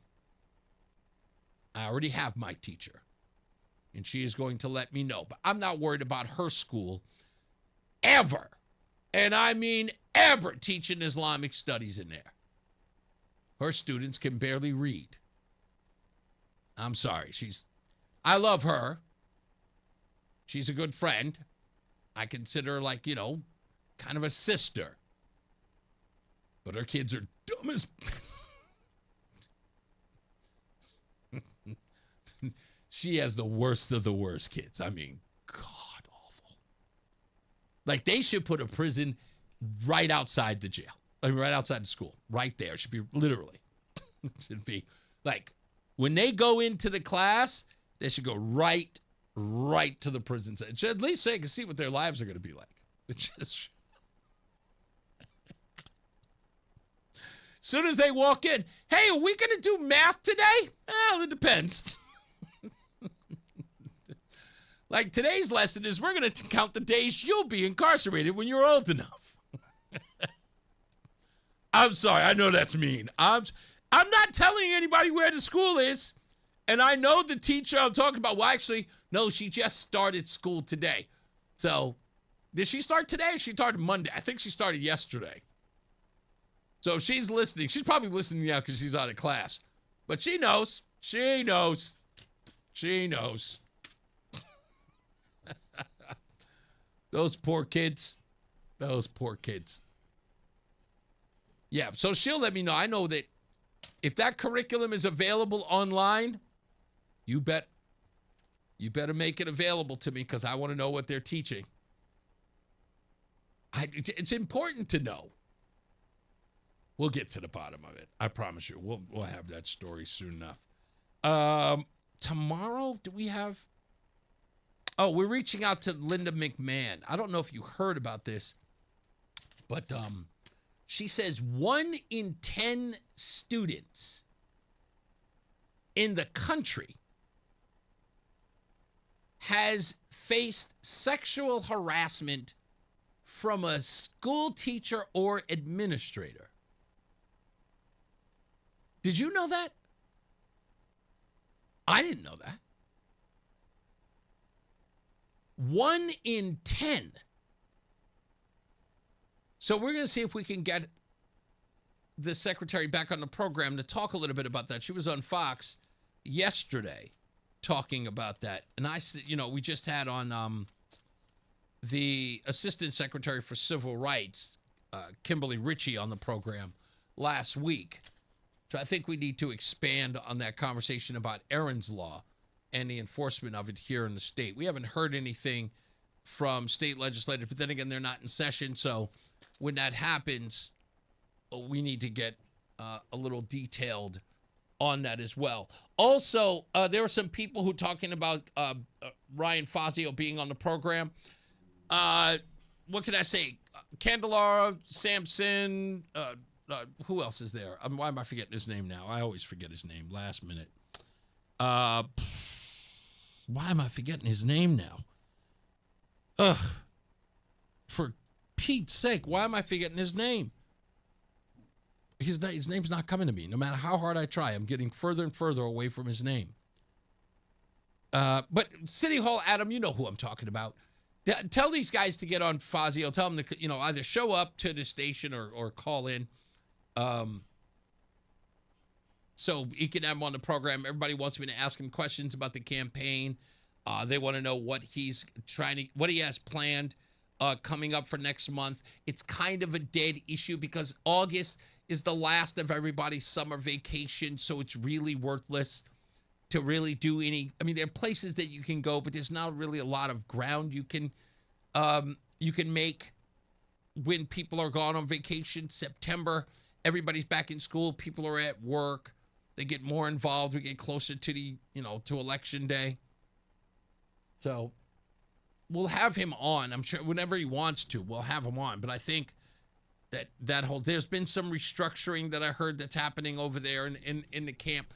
I don't want to set this up to say like there's something bad going on. It's just like there are some things that they're doing that they're gearing up for. So I know they can't be anywhere and everywhere, on demand. But if he ever wants to come on, just let him know the availability is here. Speaking of Ryan Fazio, when we come back, I want to talk a little bit about election fraud. And it's everywhere. No matter where you look. We have a story today that no one picked up on, or at least they're not reporting it here, as it relates to Wanda Pataki. Did you know Wanda's in the news today? Wanda's in the news today, and there's no reports of it. I wonder why, Connecticut. Not one mention? Really? This should technically be the trial of the state. And not one word. Yeah, here it is right here. 2 people charged in the Bridgeport absentee ballot investigation rejected plea deals in court today. And they will go on trial. Wanda Pataki, the former Democrat Town Committee vice chair, and a city employee, turned down an offer of an 8-year sentence, suspended after 3 years in prison, plus 3 years of probation. They turned it down. Even though there's video evidence, at least against Wanda Pataki, and they're going to roll the dice in court. Really? No coverage of this? With all the debates about, ballot harvesting and absentee ballots, nothing, huh? That's weird. That's weird. Well, looks like we're going to have to start covering it ourselves. Ain't that true? If I can get a volunteer journalist to follow this trial,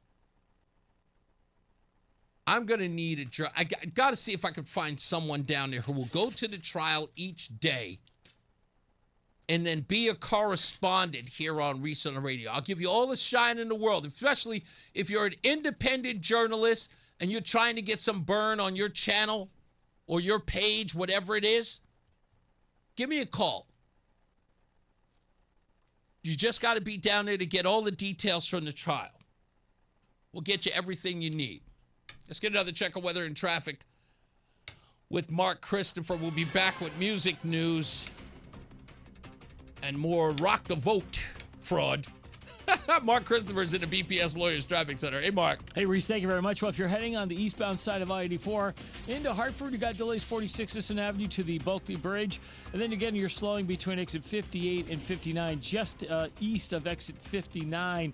we have a crash. It looks like it's taken out the HOV lane or the left shoulder in that area, so a lot of rubbernecking with that. Westbound 84 tied up just after 56 Governor Street out to 47 Sigourney Street in Hartford. Southbound 91 delays 33 down to 32. A little slow again as you move down by exit 19 in Meriden. If you're traveling to westbound, some slow traffic by exit 4. Again, as you approach the 84 West merge in East Hartford. 291 westbound slowing from exit 2 to the Bissell Bridge. Both sides of 9 heavy approaching the Aragoni Bridge. 84 eastbound Waterbury's tight. 46 into the Mixmaster. Westbound 84 is running slow. 26 in Cheshire up to the Mixmaster. And both sides of the Parkway in Wallingford slowing. Northbound between 58 and 61. Southbound between 61 and 58B because of ongoing road work there. Traffic and weather together on the 8th WTIC News Talk 1080. Brought to you by USPS Ground Advantage. Pump up the volume. Business moves fast. Pump up the volume. When you ship with USPS Ground Advantage, you can keep up with confidence. Visit USPS.com/Ground Advantage to learn more. WTIC weather. A clearing sky, feeling very comfortable outside. Another night where you can save on the air conditioner cost. The low temperature 58. Plenty of sunshine up to 81 tomorrow. Partly cloudy tomorrow night down to 62 degrees. Humid with a thunderstorm in spots on Thursday afternoon, the high 82. And a few showers and thunderstorms on Friday with a mostly cloudy sky, the high temperature 82. This is meteorologist Chad Merrill in the WTIC Weather Center. This is WTIC News Talk 1080 with Brian and Company in the morning, Reese on the radio in the afternoon, and news around the clock. WTIC and WTIC FM HD2 Hartford and Odyssey Station. 78 degrees at 5. I'm Dave Maker, WTIC 1080 News. Singer, songwriter, and actor Dolly Parton has died. Jump in the shower and the blood starts pumping. Out on the streets, the traffic starts jumping with folks like me on the job from 9 to 5. She came from Tennessee, writing hundreds of songs and standing out for her voice and colorful wardrobe. She talked with ABC's Barbara Walters about her plans back in 1982. You know, I've worked hard and I had a lot of dreams. I've worked not only for myself but for other people. And it's like now I want to enjoy, really enjoy the more simple things rather than just going full blast. But she did a lot from that point on, making a wide-ranging impact in business and philanthropy. She started her education nonprofit, the Dollywood Foundation, and the Imagination Library to send free books to children. Nephew Brian Seaver says the family will work to secure Dolly's legacy. She has always been on your television, your record player, your CD, and on your phone playlist, becoming an extended part of your family, whether you liked it or not. Our family and the team she has entrusted with her legacy will work diligently to ensure her spirit will live with us forever. Dolly Parton was 80. No cause of death has been released. Two officials in Bridgeport, both Democrats, have rejected plea deals with the state.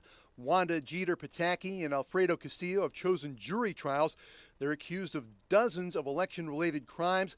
Counts against Jeter Pataki include conspiracy, absentee ballot crimes, and witness tampering. Castillo accused of taking possession of absentee ballots and registering a non-citizen to vote. The deals would have sent Jeter Pataki to prison for at least 3 years and Castillo for 2.5. They face much more than that if convicted at trial. An immigrant rights group says a series of arrests yesterday mark a major escalation in ICE activity. Observers recorded 21 detentions in Danbury, Stamford, and Bridgeport. But the group CT Students for a Dream believes more than 4 times that many may have been taken. Executive Director Tabitha Sukdeo says the arrests appear to have been made at random. What we saw yesterday were just folks being picked up en masse, racially discriminated, just swept from parks, day laborers waiting to get picked up for jobs. I think all of us are pretty shaken up about it. She says public officials were not giving a heads-up warning. CT Students for a Dream is helping coordinate legal assistance for those detained. More arrests have been reported today. WTIC has reached out to ICE for comment. A Massachusetts judge says closing arguments are likely Thursday in the Lindsay Clancy trial. The Wallingford native killed her 3 young children in 2023, then tried to kill herself. The defense claims she was suffering from postpartum psychosis at the time, so is not criminally responsible. A forensic psychologist testifying for the prosecution suggested otherwise. Providing kind of an alternate theory of motive here. His argument is that Clancy is someone who was controlling and disciplined throughout her entire life, and that after her mental health began to decline right around October 2022, and she began seeing all these experts and doctors, she became frustrated that her symptoms could not get under control, that she was declining, that she couldn't really do anything about it. She then considered suicide. ABC's Peter Harlambous. That expert offered his opinion that Clancy was criminally responsible for the crime. Clancy's lawyer questioned those conclusions, asking if the psychologist made up his mind before the interview. More testimony is expected tomorrow. Citing new evidence, a federal judge has postponed the trial of the alleged bomb maker in the case of Pan Am Flight 103. A suitcase bomb went off on the jet over Lockerbie, Scotland in 1988, killing 270 people, mostly Americans, 8 from Connecticut, and 35 students from Syracuse University. The trial was expected to start tomorrow. A new study estimates how many NFL players suffer CTE, the disease linked to repeated brain injuries. This analysis of more than 300 NFL players who donated their brains to science finds 93.2% had evidence of CTE. The British Medical Journal study extrapolates that to probably 1 in 4 of all former NFL players who died between 2016 and 2021. Among brain donors, 90.4% of those with the most severe CTE had dementia. Often that wasn't captured on death certificates, suggesting the problem is way worse than thought. Asked for comment by ESPN, the NFL said it's continuously working on strategies to reduce concussions and head impacts. Wayne Cabot, ABC News. Oil prices down between 5 and 6% today. U.S. crude is at $81 a barrel, Brent crude at $87. AAA says the average national gas price is a shade under $4.10 per gallon. It's $4.14 in Connecticut. WTIC Sports, Red Sox in Miami. Coverage starting just after the 6 p.m. news on WTIC. Peyton Tolley on the mound. Yankees host Houston. The Mets home from Milwaukee. And in the WNBA, the Sun will host Chicago. In tennis, Serena Williams and Carlos Alcaraz won their first-round match in mixed doubles. For more, check out WTIC.com. I'm Dave Maker, WTIC 1080 News. Wesley Financial Group is not a law firm. Hi, I'm Chuck McDowell, the timeshare cancellation guy and founder of Wesley Financial Group, and I want to set the record straight. I am not an attorney. I've never wanted to be an attorney, and the truth is I really don't even like attorneys. If I sound like an attorney or if I look like an attorney, I'll apologize. But what I've learned in my 15 years in the timeshare cancellation business is you don't need to be an attorney to get folks out of their timeshare. At Wesley, we've helped over 40,000 families cancel their timeshare without me being an attorney.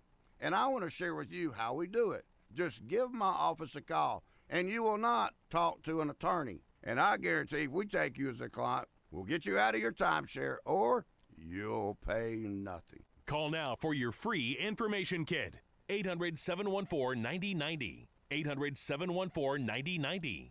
800-714-9090. It's Reese on the radio on News Talk 1080 WTIC. Oh, yeah. Why Adam is trying to get Wanda Pataki on the program, and she said no. I don't want Wanda Pataki.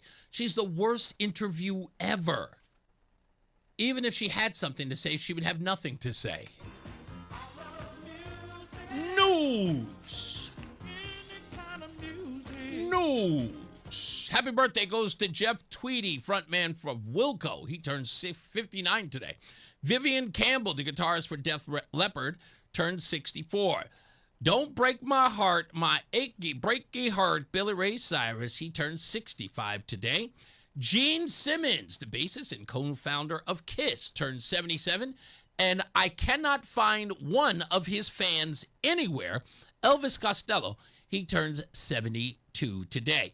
On this day in music, in 1970, Elton John made his U.S. live debut at the Troubadour in Los Angeles. In 1975, Bruce Springsteen released his breakthrough album, Born to Run. In 76, Boston released their self-titled album, which became one of the best-selling debuts in rock history.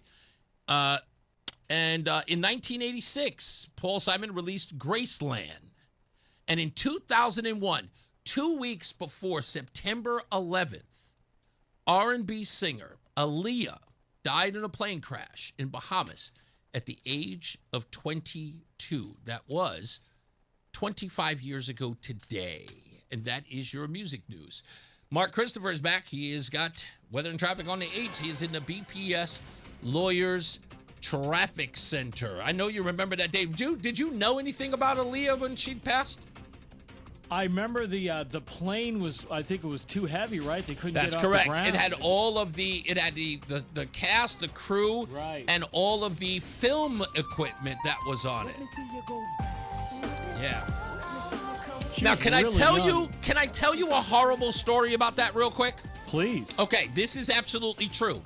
So Aaliyah's album, that album, she was filming the song called Rock the Boat. Okay. The album had been out for 6 months. Yep. And it only sold a paltry 180,000 copies in 6 months. That is a horrible debut for an album, especially with Aaliyah's caliber.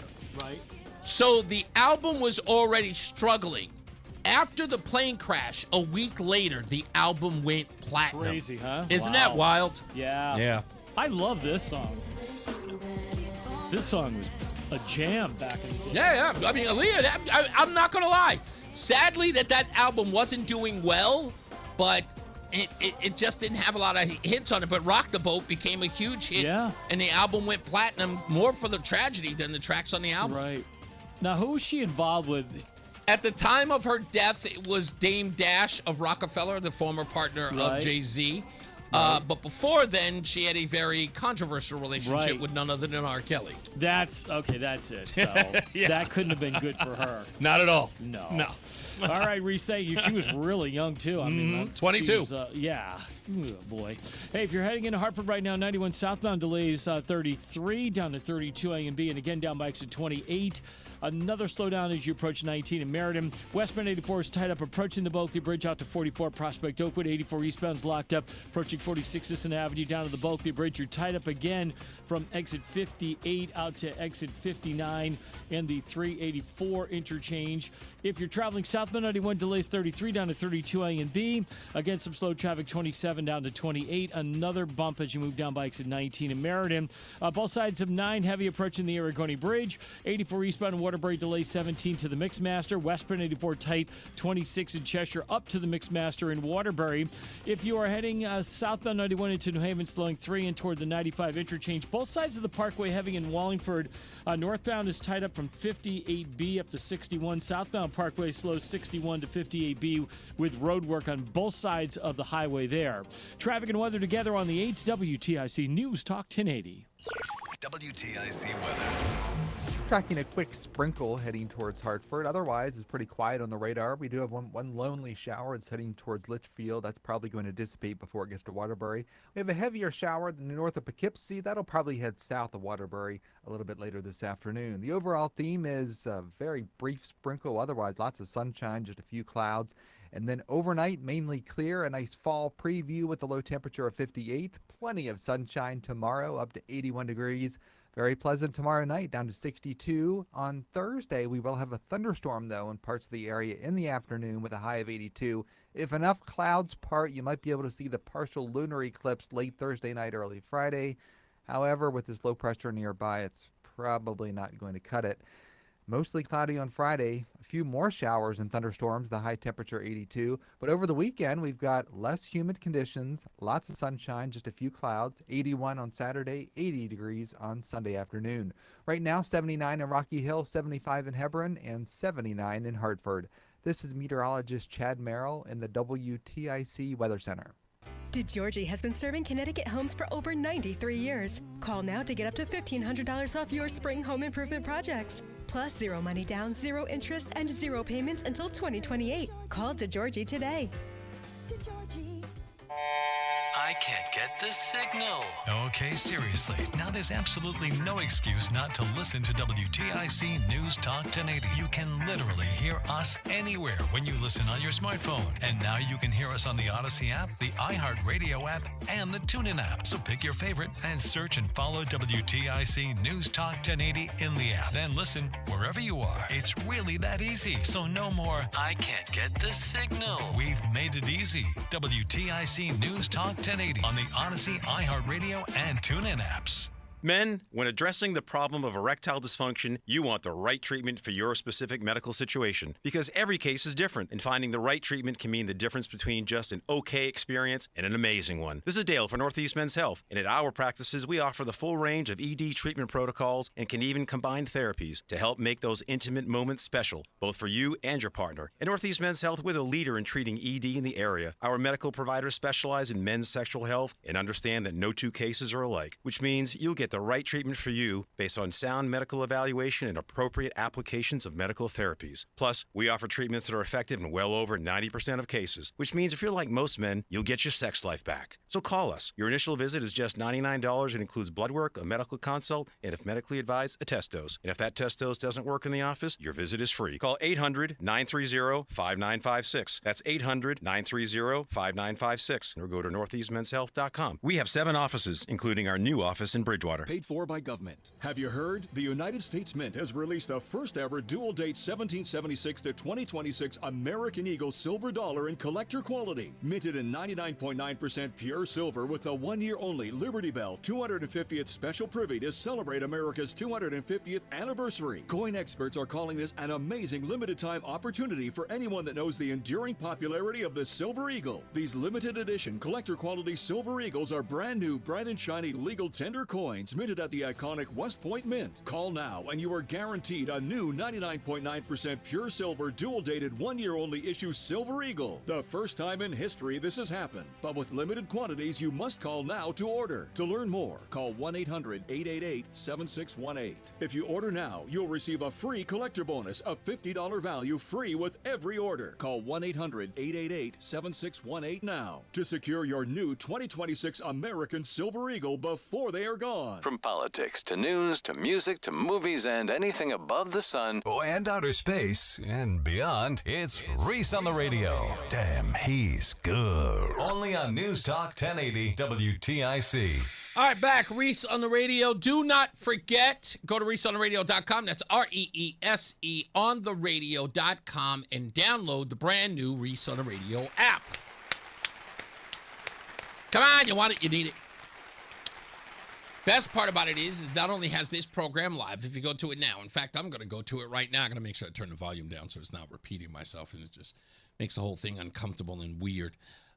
So here's the deal. So if you go to your browser, right, and you just go to reeseontheradio.com, see, I already have it saved here because, I kind of like the guy. And then you'll go there. If you look on that screen right there, you'll see, right? So there's a little ticker that's going there. And at the top, it says, get the app. And it's got my Reese on the Radio logo. And, of course, you can listen to, the band, The Panics, right? You can hear the theme song. Ain't that cool? You can listen to the theme song. Right there. But right there on the top is the downloadable Reese on the Radio app ready to go. Right? And everything's there. My show is live. You just hit there. Just hit that screen and you can see that. What is that? That's weird. Yeah, there you go.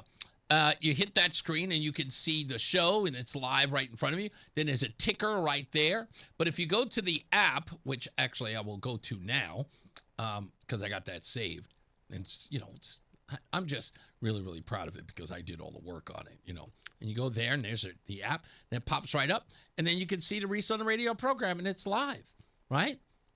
And you can just watch it and you can move it. You can move this thing here and you can see me and everything. And then, of course, it's got the right here on the screen. You can see all of the episodes that those are uploaded right there. And there's all the Substacks. There's an excerpt from my book there as well. And, that's the whole thing. And you're raring to go. That's it. It's easy, simple, and plain. Okay? So, download the Reese on the Radio app. You can go to reeseontheradio.com in order to get it.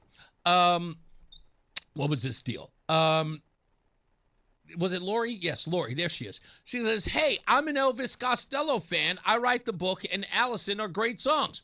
Don't deny it. I know both of those songs. But I've yet to really find an Elvis Costello fan. I don't think there's once, maybe once in my life, I've seen a radio station give away Elvis Costello tickets because he was going to be in time. It's like, hey, come on down and see Elvis Costello at the amphitheater. I've never seen it. Maybe once. Maybe once. I just don't know who their fans are. I've never heard of Elvis Costello fans. Not like that. Like, I've heard of Elton John fans, you know, but not Elvis Costello. I just think he's kind of popular. He's kind of popular in a way that, who's a person I would say that's right on that same sort of, I can't say it about Paul Simon because he's still Simon and Garfunkel, so he always draws a crowd. I don't know. He's a difficult person to gauge as a fan base. Like, you know him, but you don't know. Do you know who Elvis Costello is, Roland? You ever heard of him? Yeah, you don't follow him, right? It says he just doesn't have that kind of appeal. That's all. I mean, I don't see that kind of, as it were. Reese, can we give a nod to the one and only Dolly Parton who passed away today? Yes, we began the show with that. Here's one of her tunes. There's a family from Avon, Connecticut, the Casey sisters, who do justice to this song. It's wonderful. Okay, I will give them an opportunity, Zap, in a little bit. But remember, I have copyright, barriers that I can't violate. But yes, we gave a lot of props to Dolly Parton today. I still love Dolly Parton, always will. Yeah, so make sure you download the app. So we are talking about fighting voter fraud because it is apparent that voter fraud is anywhere and everywhere. And there is an argument that we should not take it into consideration because it is not widespread. Governor Mikey Sherrill says that her administration is working to fix the NBC voter registration error. Why is that doing that? Governor Mikey Sherrill says that her administration is working to fix the NBC voter registration error. So far, 5,100 non-citizens registered who were registered have been deleted from the system. Another 1,450 have had their registration status changed to rejected to prevent them from voting pending additional review. Yeah, it's nothing. Michigan Attorney General Dana Nessel announcing charges today against 5 non-citizens alleged to have voted in Michigan's 2024 general election, and 1 U.S. citizen alleged to have registered their non-citizen spouse to vote. They face individual charges ranging from a 90-day misdemeanor to a 7-year felony. Throughout 2025, the Michigan Department of State referred to the Department of Attorney General 16 cases of suspected non-citizen voting in the 2024 November general election. In 2026, an additional 22 cases have been referred to the Michigan Department of Attorney General concerning suspected non-citizen voting or adjacent conduct in elections spanning from 2009 to 2025. 6 cases have resulted in criminal charges. 10 have been closed without charges, and 22 remain under review. Under review. And again, it's not just a bunch of non-citizens or some citizens. Some people are running for office. Desiree Lynch was arrested around 10:15 this morning on 5 felony charges. I spoke with the San Joaquin County District Attorney earlier today, and he says this comes after a 6-week-long investigation. According to Lynch's campaign website, she is a full-time ICU nurse and a mom, and she announced last week that she would withdraw from the election, but this week she said she intended to stay in the race. She's charged with 3 counts of perjury, false voter registration, and false filing for candidacy. The San Joaquin County District Attorney's Office accuses Lynch of perjuring herself. The DA says Lynch registered to vote and filed to be a candidate using the addresses of places she didn't live. So I know that people want to tell me every day or any day that, Reese, this is not proof of widespread fraud. But I keep asking the simple question, why risk it if it isn't, if there's no means to an end, right? I mean, that's an obvious question. Like, why be caught with 24 votes?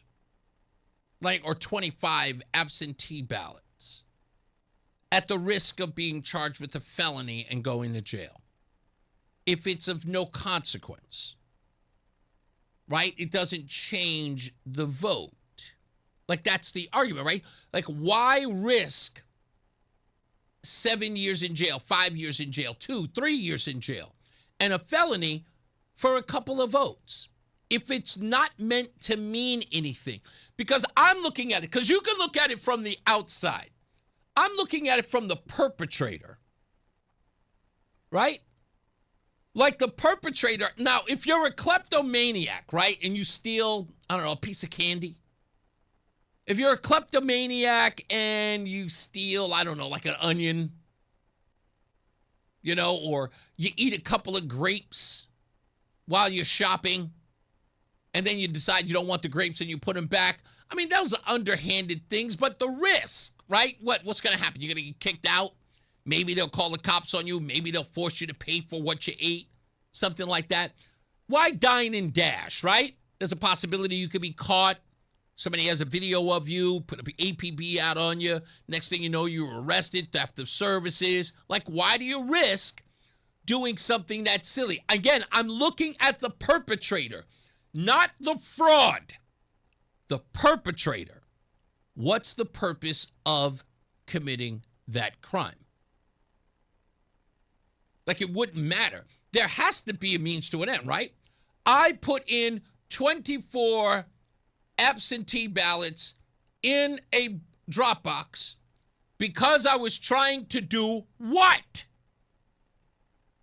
Was I trying to win an election? Was I trying to get away with it? Did I believe every help counts? Or am I a part of something bigger? Or is this one time you caught me? There has to be a purpose for doing the crime. Because again, what's on the other side of the crime? I'm just saying, as individuals, when we look at crime, we say to ourselves, yeah, I could do that, but is it worth getting a ticket for? I could do that, but is it worth having the police chase me down? Yeah, I could do that. I hate that son of a gun. I wish I could kill him. But is it worth spending the rest of my life in jail? I want to punch that guy in the face. Do I really want to get arrested for assaulting a guy? Possibly. No. There are checks and balances that we have in our own brain before we commit a crime. This one has a pretty heavy penalty. Why commit it?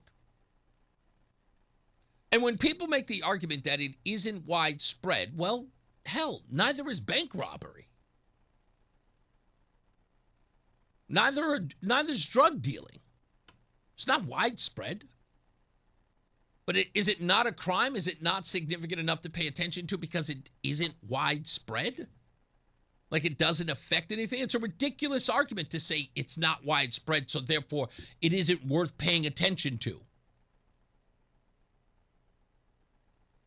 Again, I'd like to get to, the bottom line. Why would a person risk it for a couple of votes that are meaningless? Right? Ask anybody who doesn't vote because they don't believe their vote even counts. Ask that person to, seriously, consider this. You won't vote because you don't believe your vote counts. But this person forged 4 signatures on absentee ballots. What do you think they did that for? Your 1 vote doesn't count. Clearly 4, 5 even don't count, right? Seems kind of silly.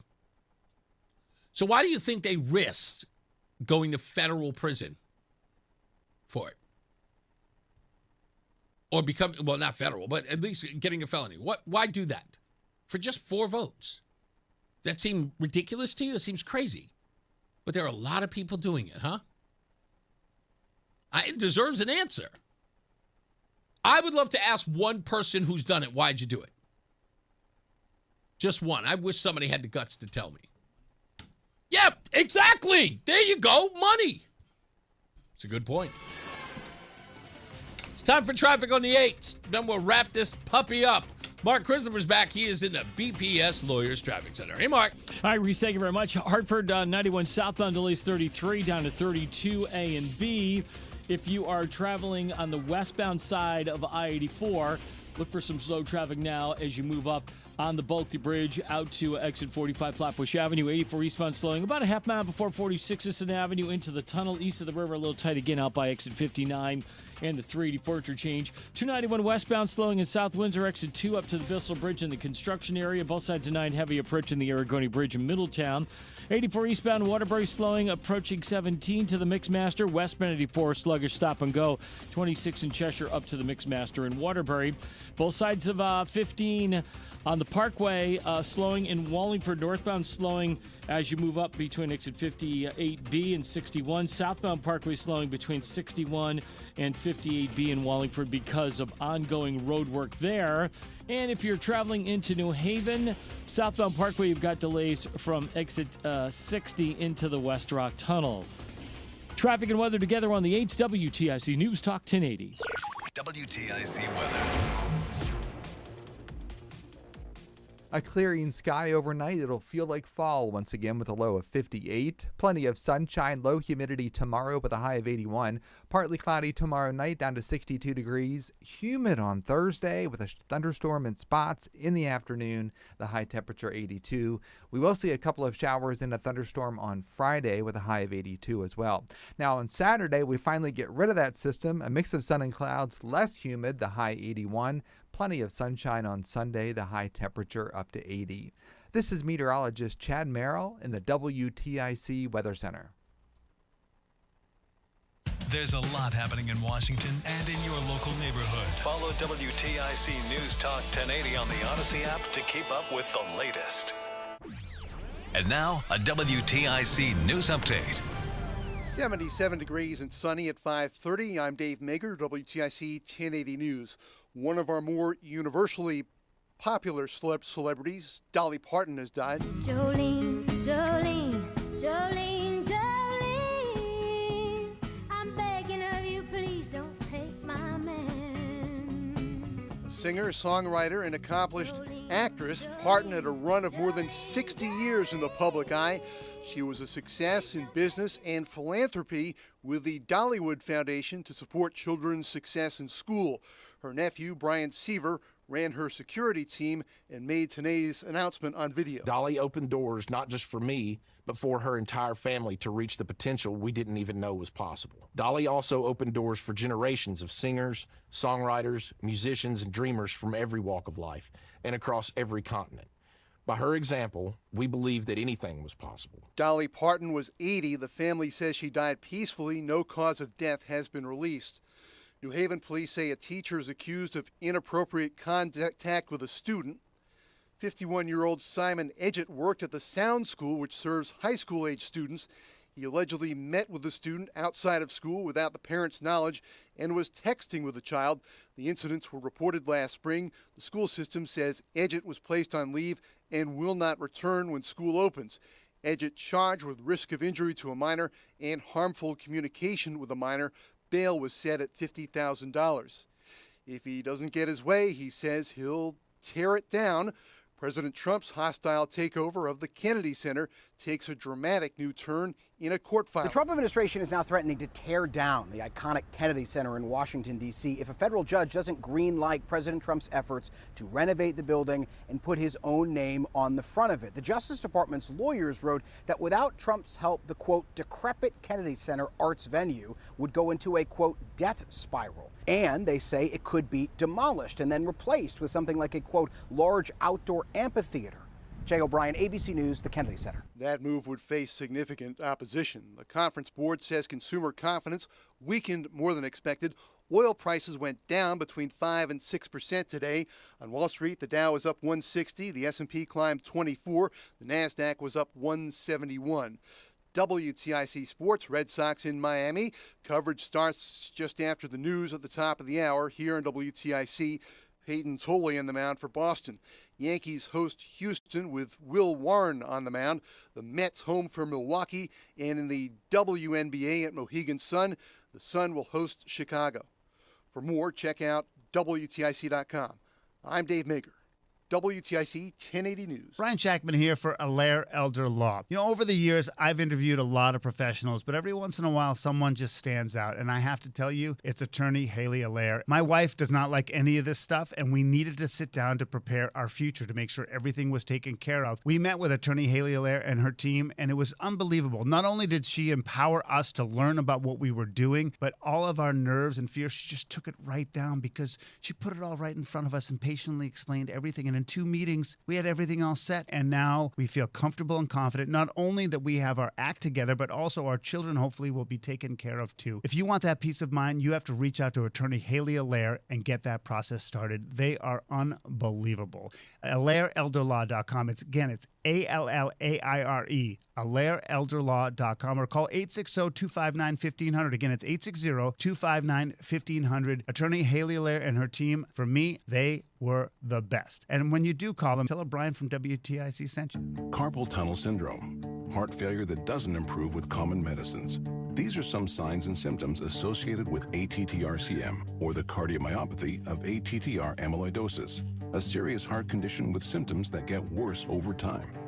Amvuttra, vutrisiran, is a prescription medicine given by a healthcare provider that treats ATTR-CM in adults to reduce heart-related death, hospital stays, and urgent visits. In a clinical study, Amvuttra was proven to help people live longer and have fewer heart-related hospital stays and urgent visits over 3 years compared to placebo. Amvuttra lowers the amount of vitamin A in your blood, which can affect vision. Other side effects include pain in the arms or legs, pain in the joints, and shortness of breath. These are not all the possible side effects of Amvuttra. For prescribing information, call 1-833-256-2748 or learn more at amvuttra.com. Ask your doctor about Amvuttra for ATTR-CM. The Odyssey app lets you jump back to the moments you missed from WTIC News Talk 1080. Download the free Odyssey app, search WTIC News Talk 1080, and tap earlier today to get started. All right, Reese on the radio. We'll take your phone calls in a minute, so stand by for that before we wrap things up.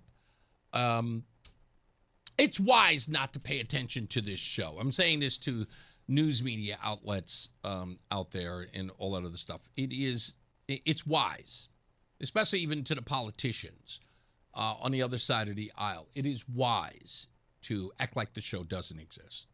It's better for you. And you put me in my place when you do that. I just want to let you know that. That by acting like this isn't a thing, right? You know, that whole just ignore him, he'll go away kind of thing. It's the smartest thing you could do. Like, act like everything that's happens, like he's only talking to his people. He's not really affecting any change. You know, is the best, absolutely the smartest strategy. I want to tell you that. And not that I don't know that you listen. I know that you listen. I know it's important that you listen. It's a good show. Sorry. I'm kidding. I'm kidding about you listening because it's a good show, but I'm kidding. But it is smart that you do not listen to the show or take no seriousness, because again, it probably means nothing, right? In the grand scheme, right? Nobody's really paying attention, not of any importance. It's not going to change or move the dial in any way, right? It's just the show. I got it. Totally. And that is the smartest strategy. In fact, if I were a member of your team with the knowledge that I have, that is exactly what I would tell you. That's exactly what I would tell you. To go, just ignore him. It doesn't mean anything. Seriously. So with that being said, you guys keep doing what you're doing. September's coming. September is coming. Just so you know. It's been quiet for a couple of weeks, hasn't it been? Yeah. Yeah, you noticed. Don't worry, I noticed too. I'm also quite restless, just so you know. And I don't like being restless for too long. Sometimes I need activity. Idle hands in the devil's playground.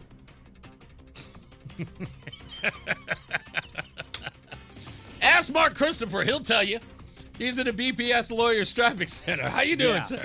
Yeah, I mean, Reese won't take a day off. Oh, Never hell mind. no. Yeah, I mean, no. So, yeah. I haven't put in for my vacation in October. We're about to come up to I haven't put it in yet. I have to go to Texas, and I'm not in the mood. I don't want to take a day. It's too close to the election right now. That's true.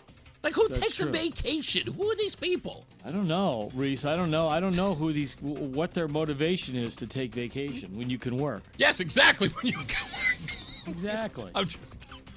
I know how you operate, man. Why would you take a vacation? Do you understand? I would be miserable, Mark. You would be. You would be. I wish you could see me. You know what I'm going to do? When they force me to take a vacation this year, I'm going to send you a picture of every day of me sobbing. Oh, my God, yeah. Long-faced, smug, smug look I'm you're going to have I'm going to hold like week. I'm going to hold like a drink with an umbrella in it with like a sourpuss face. Oh, yeah. It'll look like you just had a really sour drink. And Right, you'll right. Be like, I'll be honest. That won't be anything to do with it. It'll just be you the whole week. Photograph of me on a surfboard, frowning. And then you could Photoshop a shark coming in. Right from behind. You. Yeah. My thumbs up with a. Yeah, exactly. Reese, if you're heading into Hartford right now, 84 eastbound delays. About a half mile before 46th Avenue down to the Bulkley. Westbound 84 is tied up approaching the Bulkley Bridge out to 45 Flatbush Avenue. If you're traveling on the southbound side of 91 in Hartford, a little slow by exit 28. 2 westbound slowing as you merge at 84 West. 291 westbound is tied up from exit 2 to the Bissell Bridge. 9 northbound's tight in Middletown, Harbor Park up toward the Aragoni Bridge. If you are traveling into Waterbury, 84 eastbound delays approaching 17 to the Mixmaster. Westbound 84 slows 22 to the Mixmaster. And both sides of the Parkway slowing again today in Wallingford. Northbound Parkway slowing 58B to 61. Southbound Parkway tight 61 down to 58B. Road construction on both sides of the Parkway there. Traffic and weather together on the 8th WTIC News Talk 1080. WTIC weather. 1 or 2 showers along Route 202 south of Torrington over the next hour or so. Those will last about 5 minutes. And then the Route 8 corridor further north of Torrington could see a shower here late this evening. Otherwise, we are mostly dry. We've got a lot of sunshine. We'll see a clear sky develop overnight and very comfortable with a low temperature down to 58 degrees. Ample sunshine tomorrow with a high of 81. Partly cloudy down to 62 tomorrow night, and then a couple of thunderstorms on Thursday afternoon, a bit humid, the high temperature 82. It'll be mostly cloudy and humid, a couple of more showers and thunderstorms on Friday as this cold front starts to lumber through, the high temperature 82. But on the flip side, a mix of sun and clouds, less humid on Saturday, the high temperature 81. Mostly sunny on Sunday, the high temperature up to 80 degrees. Right now, 79 in Avon, 77 in Cheshire, and 79 in Hartford. This is meteorologist Chad Merrill in the WTIC Weather Center. Hair Volume from New Nordic will make your hair look thick and healthy. Available as a tablet or delicious gummy. Hair Volume is available online at Amazon and at newnordicusa.com or in the hair care aisle at your local CVS. Brian Shackman in for Brian & Company on WTIC NewsTalk 1080. Hope your week is off to a phenomenal start. We'd like to keep it going for you. We have a great show on Tuesday. Obviously, all your news, weather, and traffic. One of our favorite segments is Tech Tuesday with Eric Semmel from Tab Computers. Plus, he's back from his 3rd wedding. He's got 3 kids married in a year. We'll get the highlights, see if Mark Christopher did okay DJing his wedding as well. 5:30 to 9 is Brian & Company right here on WTIC News Talk 1080. Wesley Financial Group is not a law firm. Hi, I'm Chuck McDowell, the timeshare cancellation guy and founder of Wesley Financial Group, and I want to set the record straight. I am not an attorney. I've never wanted to be an attorney, and the truth is I really don't even like attorneys. If I sound like an attorney or if I look like an attorney, I'll apologize. But what I've learned in my 15 years in the timeshare cancellation business is you don't need to be an attorney to get folks out of their timeshare. At Wesley, we've helped over 40,000 families cancel their timeshare without me being an attorney. And I want to share with you how we do it. Just give my office a call, and you will not talk to an attorney. And I guarantee if we take you as a client, we'll get you out of your timeshare, or you'll pay nothing. Call now for your free information kit. 800-714-9090. 800-714-9090. 800-714-9090. At Uline, they know firsthand the road to success is an uphill climb. Uline started in the family basement, and through hard work is now North America's most trusted shipping and industrial supplier. They get what it means to have the support of reliable, hard-working partners. So they keep 41,000 items ready to ship. Whether your company is still in a basement office or expanding cross-country, Uline will be there on your road to success. Visit uline.com. Good for you and good for the community. Silk is proud to partner with the Yellow Glasses Project, Dollar General's literacy fund for students. Pick up your $2 sunglasses and show your support. Then reach for Silk Original Almond Milk, packed with 50% more calcium than dairy milk and 5 essential nutrients. Find Silk Original Almond Milk in the refrigerated section today. What's up, everybody? You know who it is. You know who it is. You know who it is. It's Reese on the radio. Frederick Douglass of the 21st century. It's WTIC News Talk 1080. Talk about taking it back, baby. Hey, I missed this forever.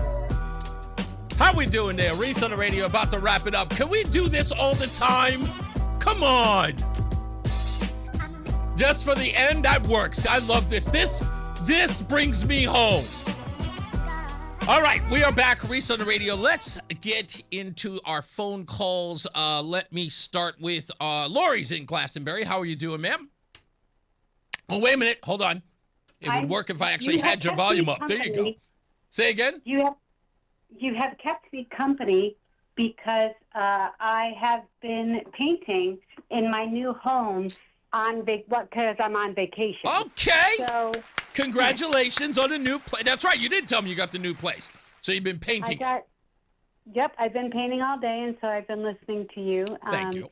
But I normally I'm one of those people that doesn't normally take a vacation, but we got a women's retreat this coming weekend that I'm teaching at, and I was like, I need to get some stuff done in the new home, so here I am. Absolutely. But I take umbrage with you regarding Elvis Costello. Yes, I do, and because he wasn't really back in the day. He was considered edgy initially. Yes. Because he was really much more punk-like. That's correct. Watching the detectives and Pump It Up and that kind of stuff. And then he turned a little poppy around, I would say, Veronica. Yep. Was where that really it was like, oh, we're going this route? Okay. But I read the book and Allison weren't initially considered poppy records or poppy tunes. They were pop records, though. Were they real? Every day I write the book. Them on popular radio. I'm giving you all my love. Every day, every day, every day, every day I write the book. That ain't pop.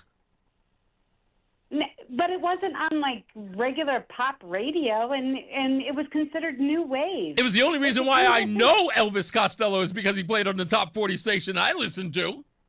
Because of Veronica, I know. Yeah. But every day I write the book is normally back in the day it was not played on regular radio.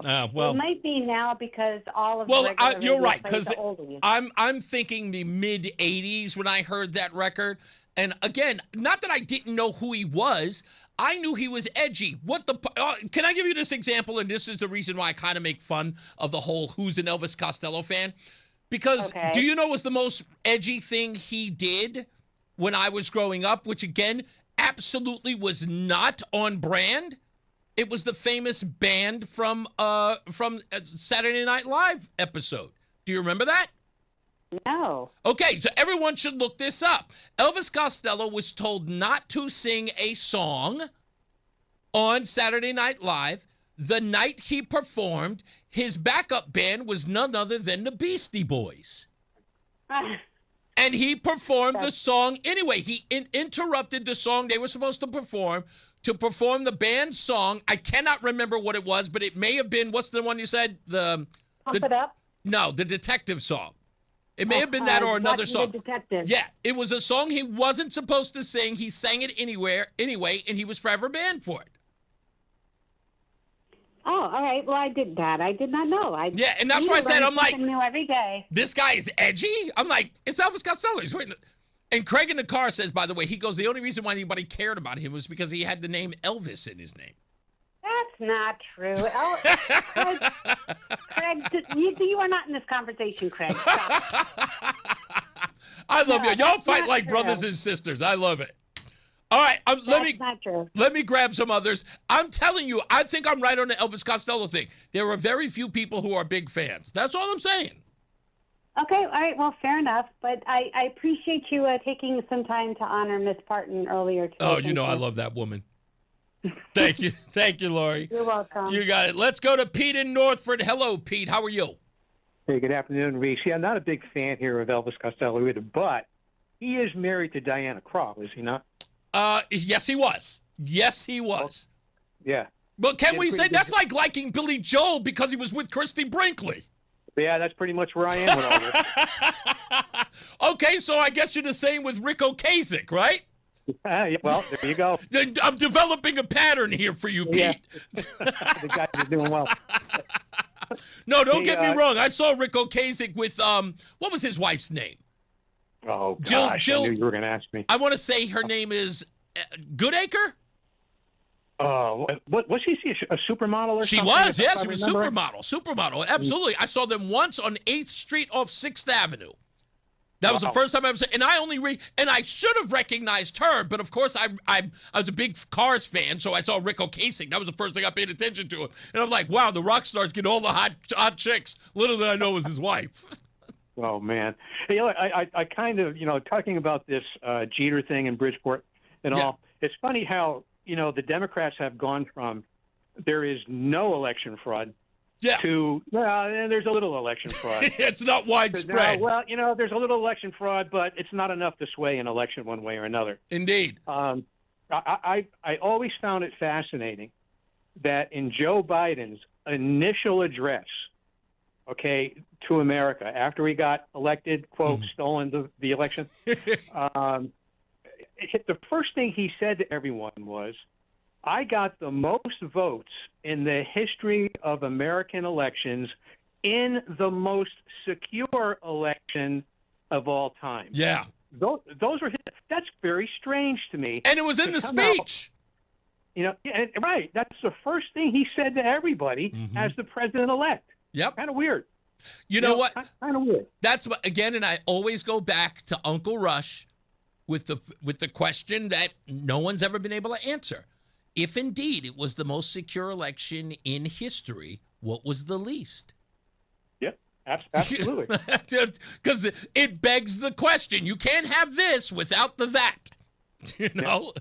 So do you think we're ever going to turn over the voting here in Connecticut? Ever going to turn over the voting rolls? It may. I'll put it this way: it may not be in the timeline we expect. Unless his lawyers find some loophole, some way to force the hand of the Secretary of the State, if not the Attorney General. But listen, we got 2 months. They've got to figure out something. And again, if it's got to go to the Supreme Court, it's got to go to the Supreme Court. But this mail-in ballot thing, this victory we got at least with the Supreme Court and the mail-in ballot, it doesn't solve everything, but it's a nice step. But these lawyers should be working triple time to make sure that we get these mail-in ballots secured, because that's where the corruption is. I believe so. No, agreed. And if it's all the COVID thing too. I mean, this probably was all aided greatly by COVID. Yep. Along with a lot of other things, so the spending and whatnot, which we really should go back to pre-COVID spending here in the state of Connecticut, which would then save us a lot of money. But anyway, one more quick thing, if I can. Real quick. Now, is Jeter going to be? Is that trial going to be in Bridgeport or is it going to be in New Haven? In Bridgeport. From what women, I don't know that. That's a great question. I did not find that out. I'll have to double check. But I know if it's in Bridgeport, you're right. She may be rolling the dice because it's in her home state. I mean, her home city. So she thinks she'll get a jury of her peers who will acquit her. That's what you're thinking, right? Yeah, I don't think she has to worry if it's in New Haven either. So yeah, you might be right about that too. That's all I got. Reese. Thank you, buddy. You got it. Let's go to Christopher. How are you, sir? I am doing great, Reese. Oh, listen, rarely do I get angry when a celebrity passes? Okay. Oh, yeah. And when Stevie Ray Vaughan died, I was angry. You were? You know what? Can I tell you something sad? When he passed away, I didn't even know who he was. And I was like, oh, I don't even know who that is. And then I found out who he was, and I was just like, oh, that's sad. I didn't really know. Oh, and I want to tell you, I am your pesticide pal, by the way. Thank you, sir. So Dolly Parton passing, is that really hurting you today? It is. Yeah. I just heard it about 2 hours ago, and I was like, what? Yeah. Are you kidding me? You know, when Michael Hutchins died, I was a little bit aggravated. Oh, man, I know exactly where I was when Michael Hutchins, is it Hutchins? Yeah, Michael Hutchins died. I remember exactly where I was. 3 weeks before he died down at the Mohegan Sun. Not Wow. Mohegan. Yeah, it was Mohegan. He was in the Wolf Den for a free show. Yeah. Couldn't get in, but I stood behind the slot machines and watched him. Oh, my Lord. I was in Times Square right across the street from that ticker. You know that ticker that goes around in New York around that building they have there? It's a news ticker. Yep. The news came across that news ticker was how I found out. The afternoon after when they announced that he had died. That was where I read it. I'll never forget that. Oh, my Lord. Yeah. And listen, I do remember when Elvis died because I'm that old. I'm that old, too, but I was only 8. Yeah. Yeah, I was somewhere in my teens, I think, by then. I think I got 5-6 years on you. Yeah, but, you might. Oh, goodness. It is so great to talk to you. It is so great to hear your program. Thank you, sir. Always a pleasure. Let me grab the last one here before I get out of here. You got it, sir. Absolutely. You got Stevie V. What's going on, sir? Yeah, I think Elvis was coming to Connecticut just before he died, if I'm not mistaken. Really? That was is that the night? I remember how many nights before he did the last show in Vegas when he finally said enough was enough? How many days was it before he died? That I could not tell you. Okay. I really don't. By the way, did you see that last Elvis movie? The one with Tom Hanks? I did not, no. Listen to me. There's a lot of that movie that sucked, but there's a lot of that movie that was great. Like there were some elements in there that I thought were just too nouveau and very avant-garde. Those things I was not a big fan of. However, there were the relationships that Elvis had with people that you knew nothing about that were absolutely captivating. People did not know how civil rights minded Elvis was. Oh, he was good for a lot of things, and I know he stood up for his black singers. And yeah, like everybody was sitting up here saying, oh, he was stealing black people's work and not giving them credit. That it was nowhere near true. And to watch this movie is just an insight into his mind and what he was thinking about at the time. His special that was all related to civil rights and all that. That's why I said the parts of the movie that sucked, but the parts that were great make up for the parts that sucked. You have to see it. If I'm not mistaken, I don't know if it was Sun Records or whatever, but he went to cut a record for his mother. Yeah. And they liked his voice. They actually had him sit in their band, and like a year or two later, I think he actually led the band, if I'm not mistaken. I'll have to verify that. He was blonde hair too, right? Yes, he did have blonde hair. Right. So as far as Costello goes, I liked him, especially when he was with Bud Abbott and they met Frankenstein.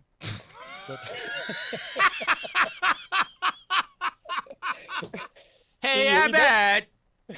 By the way, you are the only person who would get this joke. Some other people will, but I just say you go on the phone.